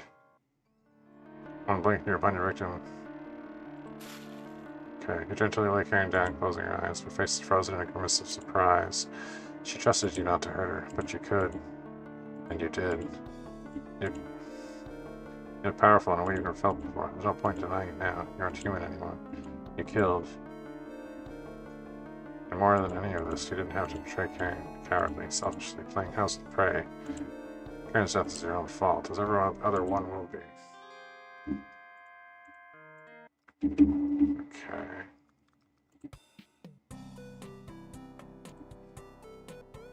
How many do I have here? What the fuck am I supposed to do here for the other endings? One on lunch break. Feed it later. Alright, it's you. Wait, what? Did you ever go home? Hello, Miguel. Hi. He glares at you, shoving his hands in his pockets. Miguel works on the same floor as you do, and just like you, he keeps odd hours. You rarely cross paths outside of work assignments, though. You're pretty sure it's on purpose. He's never made his dislike of you a secret. That kind of honesty is kind of refreshing in a way. Well, what are you spacing out for? Aren't you gonna eat? Oh, sorry. Why are you even saying sorry? Grow a damn spine. Sorry, no, I mean, ugh. He hefts at you and heads towards the stairs. See you later? Later? Fuck no, I'm going home. Some of us have lives, creep. He stomps away, grumbling under his breath. Wow, that could have gone better. You're not good at socializing on a good day, but Miguel always leaves you feeling especially inept. You don't know what you did to make him hate you this much. Somehow you feel like you shouldn't ask him. It'd probably just make him even angrier. Your stomach grumbles like an angry badger. Run after Miguel and ask him about it. Ooh. Doesn't take you long to find.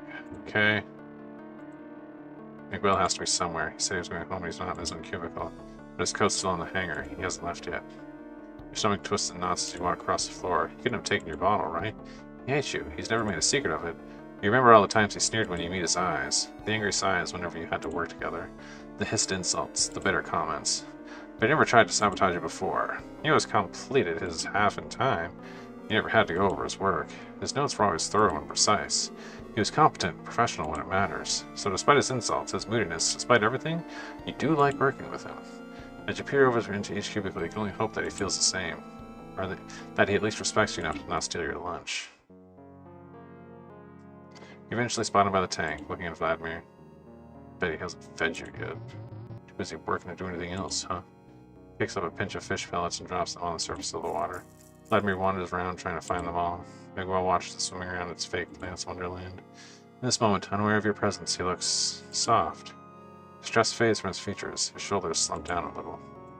You probably should announce yourself rather than staring from the shadows. Not beating the creep allegations here. Hey there, Miguel. What the fuck?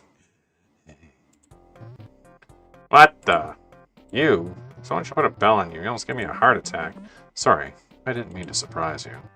What did I say about growing a spine? Stop saying sorry all the damn time. Apologize for saying sorry too much. Thank him for taking care of Vladimir. Alright, I'll try. Good. He huffs, looking at everything but you. He looks pretty annoyed. Maybe a subject change could help relieve some of the tension. Thank you for feeding Vladimir. I'm glad someone else is looking after it. You saw that. How long were you just standing there? Huh? Not long. I just saw you give it pellets. Yeah, well, I wasn't gonna let it die, was I? No. But still, I appreciate it. His features soften once again slightly. It doesn't last long, however. So what did you need? Oh, right. Someone stole my food. And you think I did it? What am I, a mean girl from a teen movie? So you think I'm gonna pull on your pigtails or something? Ooh, daddy. Ah, no, I didn't mean to imply. You almost apologized, but you catch yourself beforehand. For what it's worth, now that the panic is weighing down, you don't think Miguel stole your food. Oops. You would have seen the bottle if you had tried to smuggle it out, and if you had opened it before you arrived, well, you're pretty sure he wouldn't be quite so comfortable around you. Most people would freak out if they knew your lunch was a bottle full of blood. And the vampire thing could have made it worse. Miguel massages his temples as he mutters something you can't quite catch. He takes a deep breath, then another. So what did you mean? I just thought you might have seen someone leaving the room. Nope. Didn't see anyone. They all went home like normal people. That one feels like a dig at your expense. You tactfully decide not to bring up the fact that he's here as well. I did see Mrs. Cooper, the cleaning lady, earlier. But she can't be asked to drag the vacuum down the stairs, so she never cleans the break room. Not that I blame her. This place is a shit show. You don't think Mrs. Cooper would be the type to steal, even if she was allowed to use the elevator.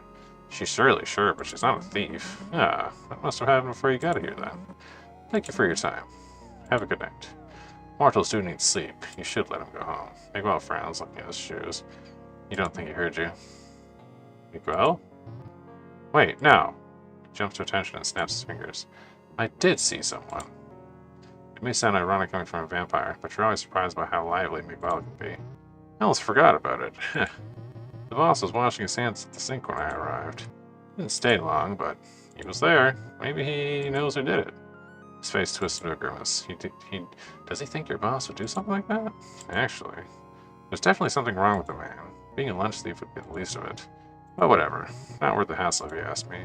Just go buy something else. You can't exactly waltz into a supermarket and ask for a new bottle of blood. Well, you can. Probably just shouldn't. I'll be okay. I'd just like to know who took it.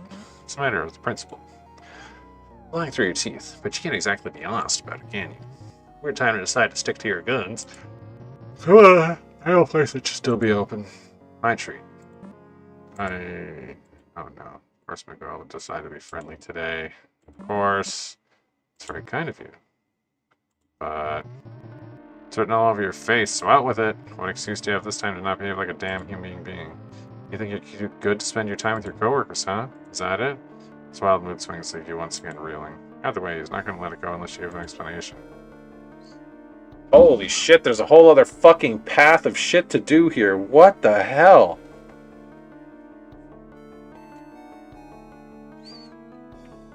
Actually, I think telling him a vampire, he's probably going to laugh it off and be like, you're a fucking idiot. I don't think he likes being lied to. Let's try it. That's very risky. Miguel already barely tolerates you. He'll definitely think you're lying. If someone did believe you, that could be way, way worse. He never stoops so low as to sabotage you before, but as far as you know, he maybe just lacked the opportunity. You're undead, yes, but you're not invulnerable. You might as well hand him a list of your insecurities and weak points. That's a lot of trust, but... Yes. For sure. Miguel glowers at you, waiting.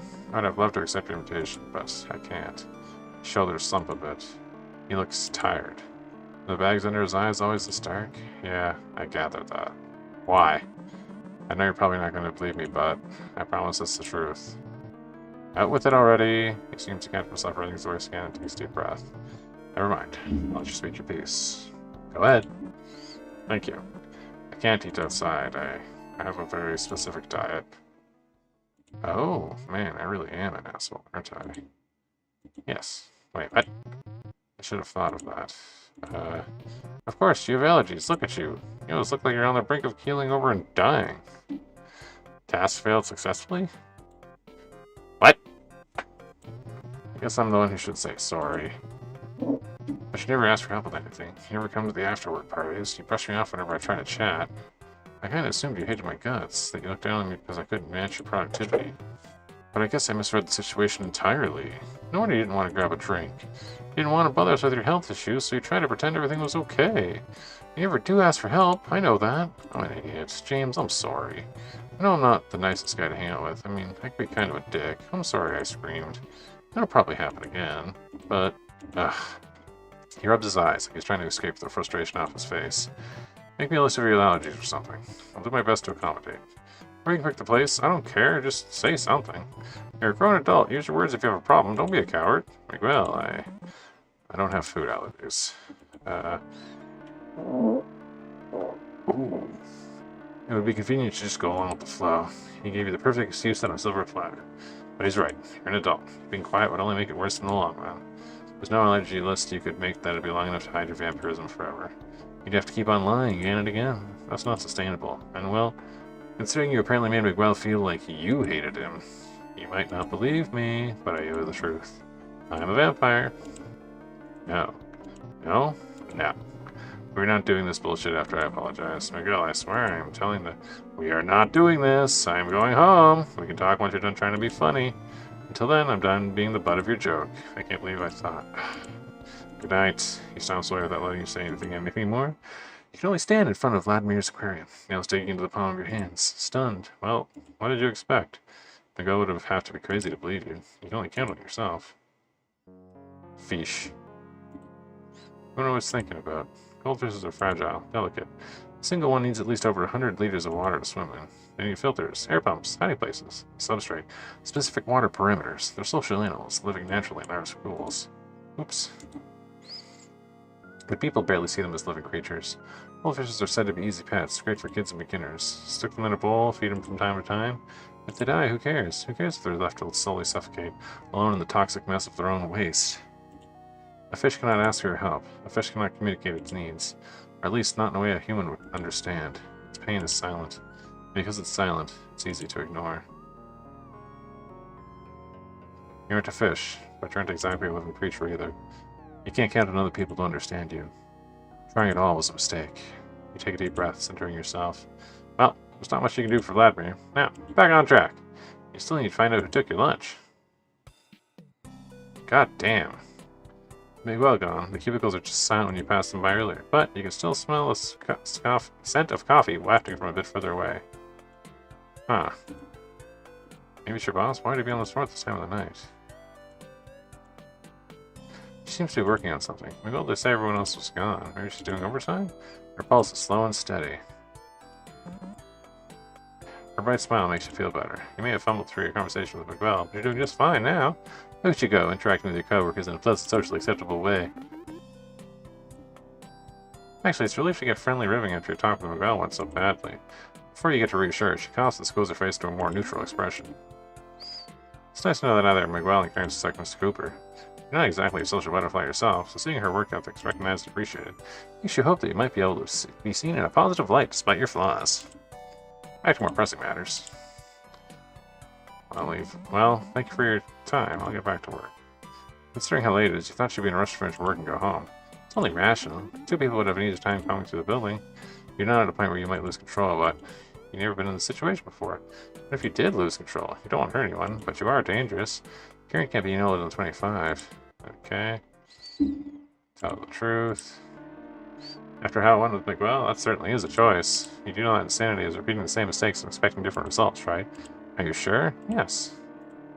Brace yourself. It's too late to back off now. Are you ready for Miguel 2 Electric Boogaloo? Ha! Well, too bad. I can't accept your help. First Miguel and now Karen, you feel warm. You feel understood. You feel like you belong. After the way Miguel reacted, almost makes you tear up. Okay. She looks determined after the whole Miguel debacle. You don't feel like turning your kindness down. Plus, it's not a bad plan. You might as well give it a shot. However, something keeps bugging you. Miguel did mention seeing your boss washing his hands at the sink. He never spends time in the break room, and the managers have a bathroom on their own floor. Dread pulls into your guts, heavy and cold like a statue. What was he doing there? You don't want to think about what that might mean about your career if he's the one with your blood. You wish it was always so smooth and easy with all your coworkers. You win some, you lose some, as they say. I'm not sure who they are, but they're probably wiser than your dead self. Miguel will probably call you a pushover if that was what... Okay. This has to be your boss, right? Miguel did see him.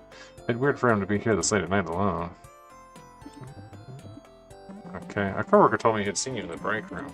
I was hoping that maybe you'd seen someone take my lunch out of the fridge by mistake. It sounds like an accusation even to your ears. You're too old and too dead to find another job. Had your little friend Miguel been snooping around before I got to it, he would have seen through it immediately. I swear that boy is obsessed with you and James. Pig blood, really?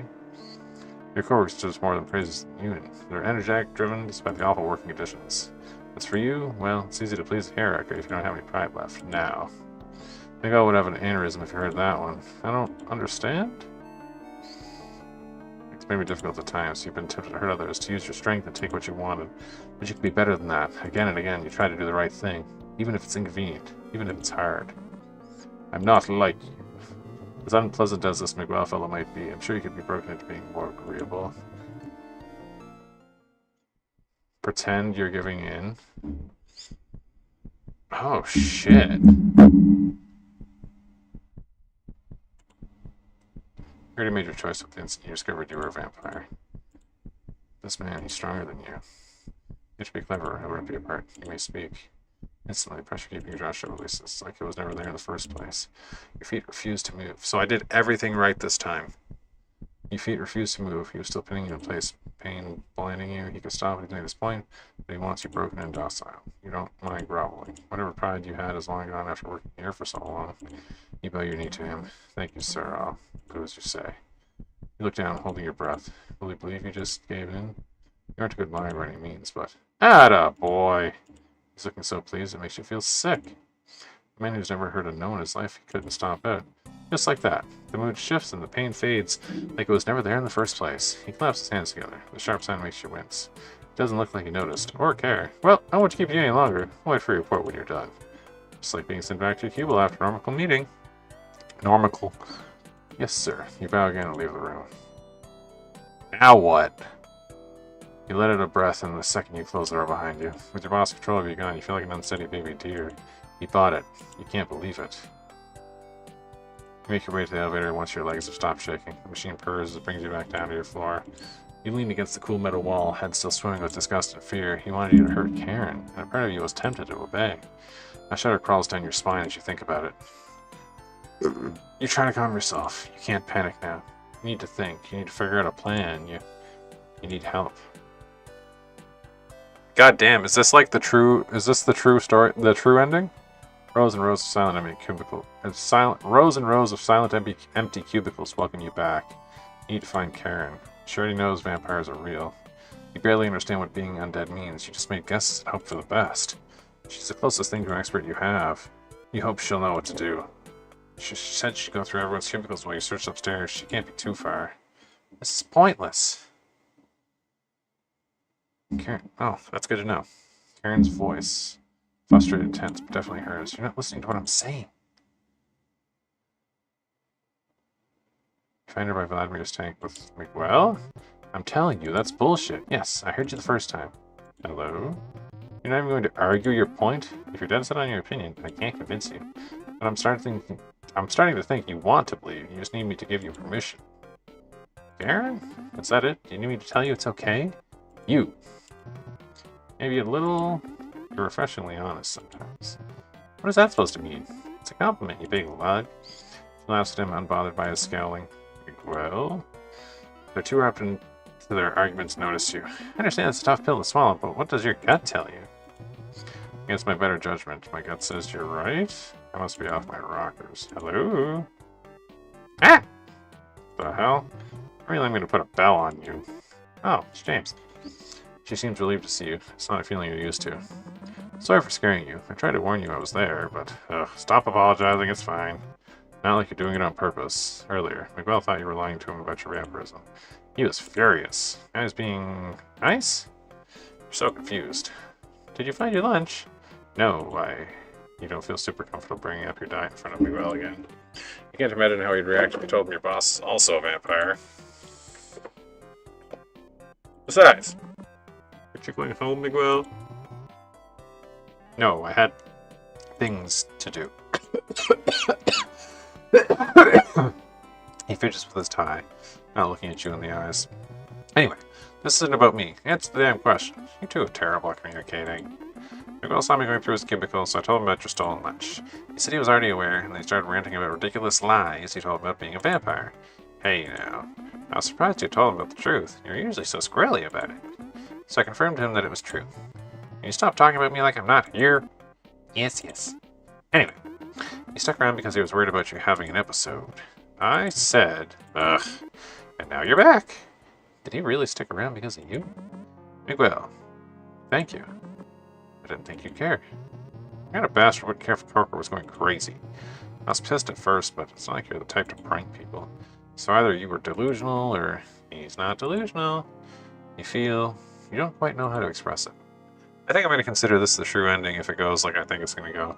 But seeing Karen defending you, and Miguel worried about you, it's nice. So, your lunch, you didn't find it? No, a lot just happened.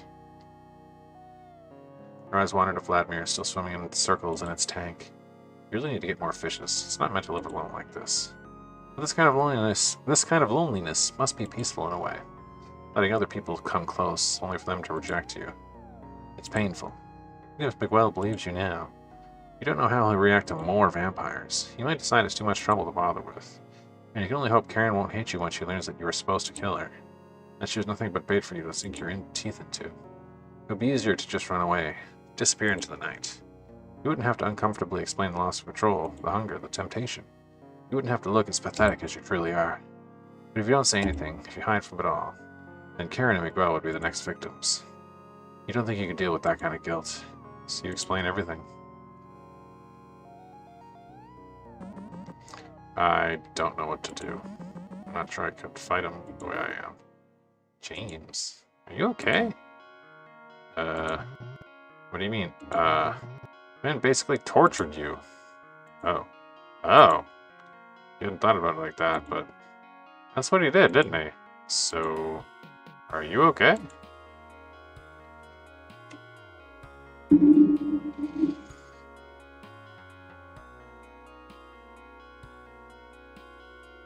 Having control of having someone be controlling like that to me, I don't think I'd be okay with that. I think that would shake me, honestly. Obviously, it's like not gonna happen, but like, I'll hit no. I don't think so. Things keep happening. And you barely have any control on anything. That's too much. The others look at you. The others look at you, worried. They don't know how to comfort you. Karen, however, hovers like she wants to reach out and touch you. Maybe she's afraid you lose control and bite her. Figure it out, okay? You want to believe he's right. You nod, not trusting yourself to find the right words in this moment. I didn't expect things to be this bad. Karen gestures to the entire floor. Me neither. Our boss is using us as bait isn't off. If our boss using us as bait isn't off the table, I can't imagine what else he pulled over the years.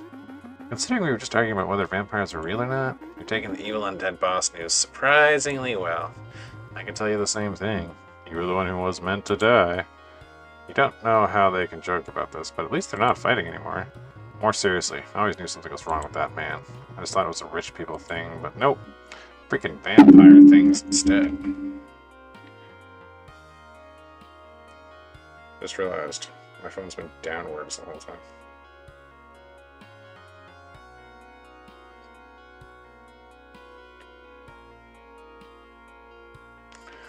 Freaking vampire thing instead. I guess if I'm crazy enough to believe there's one vampire, I can easily believe there's two. Sorry for pulling you both into this. What do I say about saying sorry all the time? If it hadn't been you or us, it'd be someone else. So knock it off. He's right, you know. I usually am.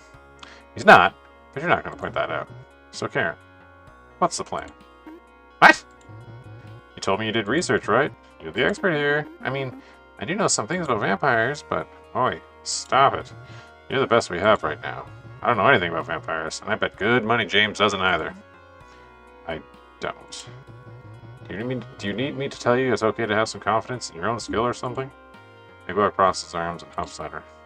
After a beat, she nods at him and straightens her back. Alright, what's the plan? Well, we could kill him. That's the first thing she suggests. Sounds good. And he agrees? How do we do that? I heard that only a couple of things can hurt vampires. I wasn't sure you weren't a threat at first, so I looked it up. No offense, James. None taken. If anything, it was smart thinking. Well, lots of people on my forums mentioned decapitation, or at least breaking the spine.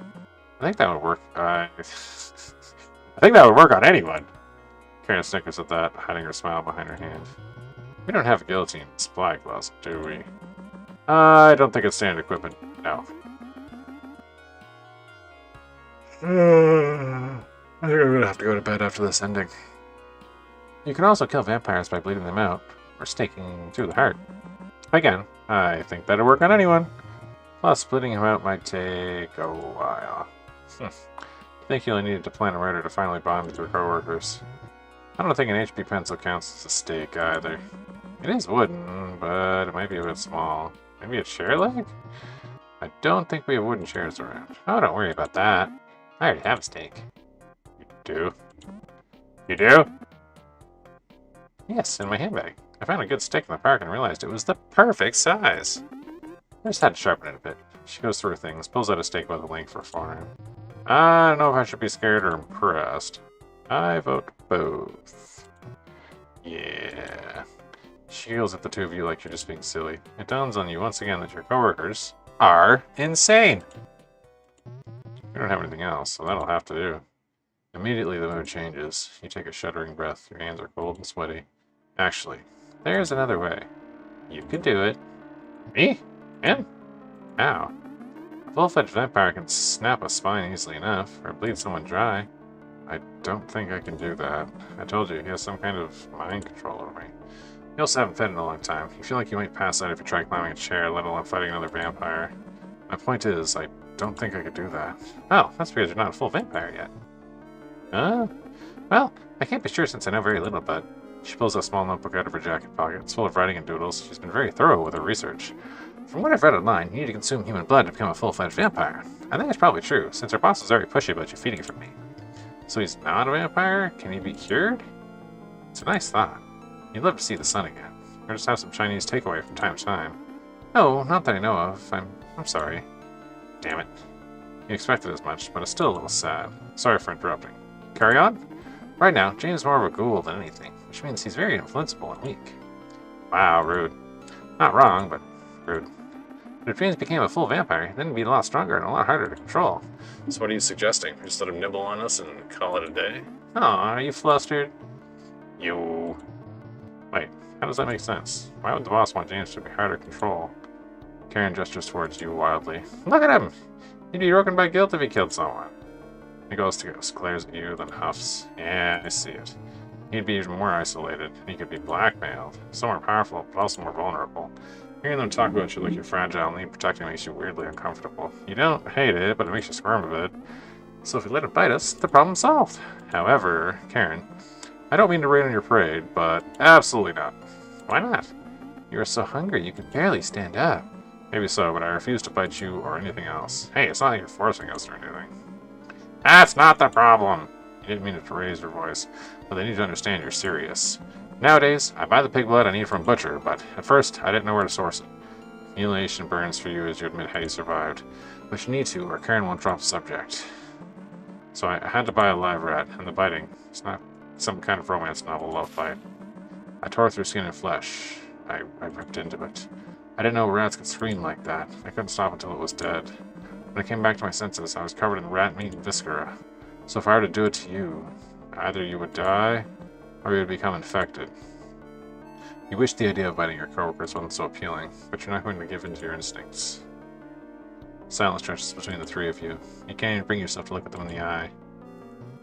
That's only for live prayer, right? You don't go berserk when you drink from that tomato soup bottle, do you? No, I guess not. Well, you're a genius. Well, that solves it. We can just donate blood in a glass or something. Between the two of us, there has to be enough for a rat full of blood. Okay, I really hate rat full as a measurement. Vetoing on that one. I'm gonna go rat hole to rat hole with you. You gotta watch Future Man. It's so good. Stop siphoning my creativity. Invent better words then. You can't let them do that for you. Something will go wrong. You can just feel it. What if you get an infection or... You know, be careful. I used to work as a combat medic. You served? Yeah, what about it? Anyway, let me handle the blood drawing part. See, he knows what he's doing. We'll be okay. Why are you two so pushy? I don't want to drink human blood. A part of you very much does. You shove it to the back of your thoughts again. Is it so hard to believe we worry about you? Karen is right. You're running on fumes. And didn't the boss say drinking animal blood would slowly poison you? You don't get a say this time. We're not going to let you starve. If it makes you feel better, think of it this way. If the steak doesn't work, we'll need a plan B. Having you ready to intervene would be a big help. You can rely on us, you know? We're a team. Just like this, you're utterly defeated. You wait to buy Vladimir's tank until they call you to your cubicle. Miguel is massaging his arm when you arrive. Ta-da! Karen starts doing jazz hands towards your desk, but seems to rethink it as it pulls on her bandage. You mixed our bloods. Weren't sure if typing was important, but considering you used to drink cold pig blood, it has to be a step up anyway, right? The smell slaps you in the face. Heady and metallic and warm. You try to hold yourself back. You don't want to feed from human blood. You know, deep down, it's not something you can come back from. The last shred of your humanity, gone. But you're so hungry. Your hands shake as you reach out for it. You barely manage to bring the bung to your mouth without spilling any. Everything fades away as you feed. It's your first time having human blood. You only ever fed from animals before. You assumed it'd be more of the same, but you were wrong. It feels so good. It's like swallowing lightning, pure, sparking electric energy. You were slowly starving yourself, but for the first time in your life, you're sated. Too soon the mug runs dry and you get control of yourself again. So how was it? Give the man a minute. He barely even finished. Okay, it's been a minute. How was it? I feel... You never felt like this before. Your entire body feels like a well-oiled machine. Your mind is clearer than it ever was. You feel powerful, like you can do anything. Good. I feel good. I bet you look less like a wax figure. Rude. He laughs, looking very pleased with himself. You don't really mind. You feel a little fuzzy, actually. Similar to how being tipsy felt back when you were human. If we're all ready, time for an aggressive takeover? Time like the present. Oh, right. The murdering. You kind of forgot about that part. I don't think we should just rush in. It seems dangerous. I agree. As far as we know, he might be able to use his powers on you two as well. Which we know he can from a previous ending. I hadn't thought about that. He can't read minds, can he? If he can, we're already dead anyway. Don't smile when you say that kind of crap. Anyway, you said he's in the conference room, right? You nod. She beams at you like it's the best news she got today. Awesome! There's only one door, so we can smoke him out. Quick save. Arson is a bit risky. Oh, we're not using fire, don't worry. That is a relief, actually. She wouldn't put that beyond her. You barely know her. She's already proven to be absolutely bonkers. James is a terrible liar, so we can't count on him fooling the boss. That's fair. So here's the plan. That's a stupid plan. Eva whispers angrily at Karen and you. We know. You already said so repeatedly, and yet here he is, holding 2 spray cans of lavender-scented air freshener up to a vent. I haven't heard you come up with anything better. Karen is holding up a 3rd can in one hand and a steak in the other. You have a designated spray can gopher. Your job is to hand them fresh cans whenever they empty one. The smell of bliss that filled you after feeding is fading by the minute. This vent goes directly into the conference room. It will work. It better. Your boss complained multiple times about hating this specific brand of air freshener. But Miss Cooper... There's a capital there. But Miss Cooper bought them in bulk, so we're about 50 other things stashed in the supply closet. So it's not an entirely stupid plan. Just mostly stupid. Okay, ready? 3, 2, 1, go! The two of them empty can after can of cheap air freshener into the vent. You diligently do your job until you run out of ammo. Well, what now? Before you can decide on the next step, the door slams open, and you're pulled inside. Your back hits the wall hard as you're flung across the room. He locks the door before turning to you, fury twisting his features into an ugly mask. Traitorous whelp. It'd probably be more scary if he wasn't so obviously teary-eyed and wheezy from breathing in the air freshener. It's definitely not a vampiric weakness. You're not nearly as effective as he is. Sure, the room stinks of artificial lavender, but it's nothing more than mildly irritating. I'll make sure you regret even having thought about turning on me. I'll render the flesh from your bones. I'll keep you alive until sunrise so you burn listening to the screams of your little friends. Neil. The compulsion tugs at your mind, but actually, I don't think I will. His face falls, and for the first time you see him for what he really is. A pathetic old bully, terrified of losing control. You don't really know why you're ever scared of him. I guess this is goodbye. He tries to scramble away in a panic, but you are faster. Karen said you'd have to drain him out of his blood to kill him. So you feed from him, your teeth dig into his flesh as he screams and struggles. You don't try to make it quick, but you don't try to make it last, either. He's nothing more to you than a threat to Karen and Miguel. A threat that you are eliminating. The instant the blood flow tapers out, you let him fall to the ground. He lays limp like a stringless puppet. His face looks scared. You can't find it in you to feel much pity, though. What a mess. You try to wipe your face, but you only manage to smear more blood on your suit. James? You bastard, let him go. They're trying to kick the door down to get to you. They really do care, don't they? You unlock the door for them. They barrel into the room, stake at the ready. Only then they notice the corpse on the floor and your rather disabled appearance. You're bleeding! Ah, no, that's not my blood. Oh. I was worried. I was! They're alive and they're safe, and they just saw you covered in blood and gore, but they're only concerned about your safety. How lucky can you get? Miguel stares at your ex-boss. Are we sure he's really dead? He could be pulling some kind of trick on us. I don't know. How you're supposed to take a vampire's vitals? Right as she says that, he crumbles into a pile of ashes. Well, that answers that. How about you go clean up in the bathroom while Miguel and I take care of the vacuuming? Thank you. I appreciate it. I'll go change to my spare suit.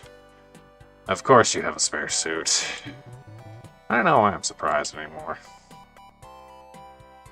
You feel much better once you've washed the remnants of your boss off your skin. You'll have to figure out how to dispose of the lavender-scented and blood-soaked suit later, but no, that's good enough. Miguel and Karen are waiting for you. You shouldn't dawdle and go help them with the cleanup. You have no idea what a mess you've created, do you? Oh, you have no idea what a mess you've created, do you? The cleaning lady lets out a weary sigh as she makes her way to you. The smell of detergent surrounds her. She leans on her broom as she looks you up and down. Miss Cooper, thought you had gone home. I'm sorry, did I forget to take out my paper bin again? She barks out a wry laugh at that. You need to make more use of that brain of yours. Did you really have to go and kill this old man? Killing? No, She waves off your attempt at lying with an impatient huff. Do you have any idea how long I've been following around this old leech? Entire year of work gone, just like that, and now I need to start everything over. Do you know how difficult it is to find a vampire in a city this size? Wait a minute. You knew? What? That he was a vampire? Of course. All thanks to you. We try to keep tabs on people who buy blood wholesale. You weren't very discreet about it anyway. Most fledglings are bitten by someone they already know. You weren't exactly a social butterfly, so it had to be work-related. My organization tasked me with getting hired here and observing. Organization? What organization? Vampire hunters. Keep up, dear. Okay, you have many questions, but putting a pin on that for later. So you were trying to hunt our boss? Shouldn't she be pleased then? If I was, the old bastard would have been dead long ago. No.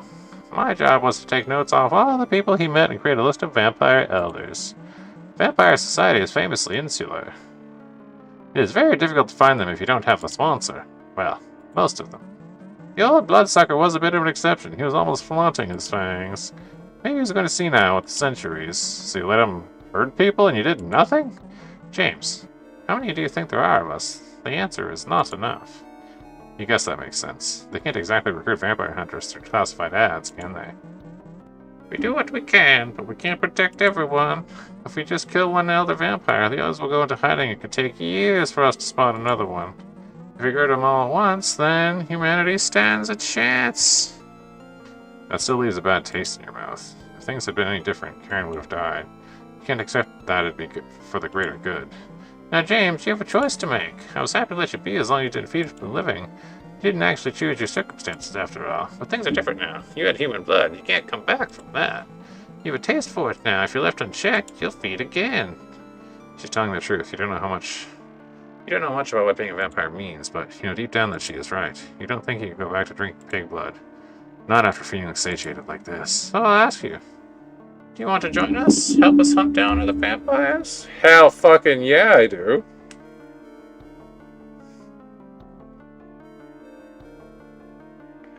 Whoa. Stinky.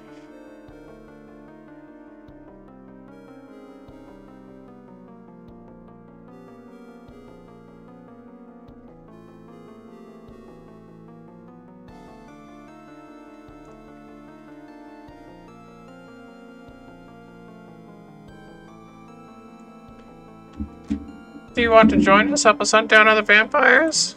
Fucking right. Or do you want to die? Heartbeat is slow and steady. She's not afraid of you. Join the vampire hunters? Fuck yeah. I will join you. You don't want to hurt anyone. Maybe with an organization keeping you in check. Maybe you won't be as dangerous with them holding your leash. I was hoping you'd say so. Grab your things, we're leaving. Right now? What, you want us to spend the night and braid each other's hair while we talk about the boys we like? Yes, right now. The earlier we get to move on, the better. I'm gonna have to fill out so much paperwork. You don't even get to say goodbye. I was hoping. Maybe it's for the best. No chances of you turning on my brother Karen this way. I'll grab my things. Not so fast. I'm not gonna let you just take them away. Looking back, you should have expected something like that. We're joining too. Running away again, James? You're not getting rid of us that easily. You kids have too much energy. Fine, you can join our ranks. It's not like we're in any position to turn down help. She doesn't look nearly as annoyed as she makes it sound. Oh, we're taking Vladimir along too. The fish? We're a package deal. James loves the damn thing. Fine, bring in the fish as well. A year later, life as an undead spawn of hell is still pretty uneventful. You started your new job as a vampire hunter and found a surprising amount of paperwork was involved. Damn! Look at that shit! Oh yeah, no, this is the true ending. This is 100% the true ending. Oh, hell yeah. Miguel, Karen, and you are now a team. You get hired to clean up buildings at night. Turned invisible. Oh, there's a typo here. You gotta make an update for this, man. Turned invisible by your uniforms and the smell of detergent, you bide your time. You observe vampire society. You learn their faces, their habits. Sometimes you get to save someone. Sometimes you're too late. Those times weigh on your conscience. Are you making the right choice? There's no possible way to know. Fuck, there's so many typos. There's no possible... Well, it's time for just a 1.01 update just for some typos. There's no possible way to know. Maybe you can save more if you went on a crusade. Maybe it's just, No, don't do that. Maybe it'll just make everything worse. But no matter what, you won't be alone anymore. Ending 10 out of 10. Cleaning crew. Hell yeah. Can you send me that last shot as like an HD picture on Discord? That would be awesome. But with that, that was my blood-sucking 9 to 5. Unfortunately, I need to go to bed. I am very tired, and I am starting to lose concentration. That game was very, very good. Just on looking at here, there's still 4 more endings. Like, I didn't get all the endings. I trust my menu? Yes. And like, dude, like, I don't even know what to do. I know there's going to be another ending when you have to lie to Miguel. So that's one ending right there. But I don't know what to do for the other 3 endings at all. Maybe I'll do another video and just try and figure them out here. But for now, say hi YouTube. Bye YouTube. We're posting this right up in the morning. It's going to be awesome. I gotta do a little bit of editing. But with that, have yourself a great night. That was good.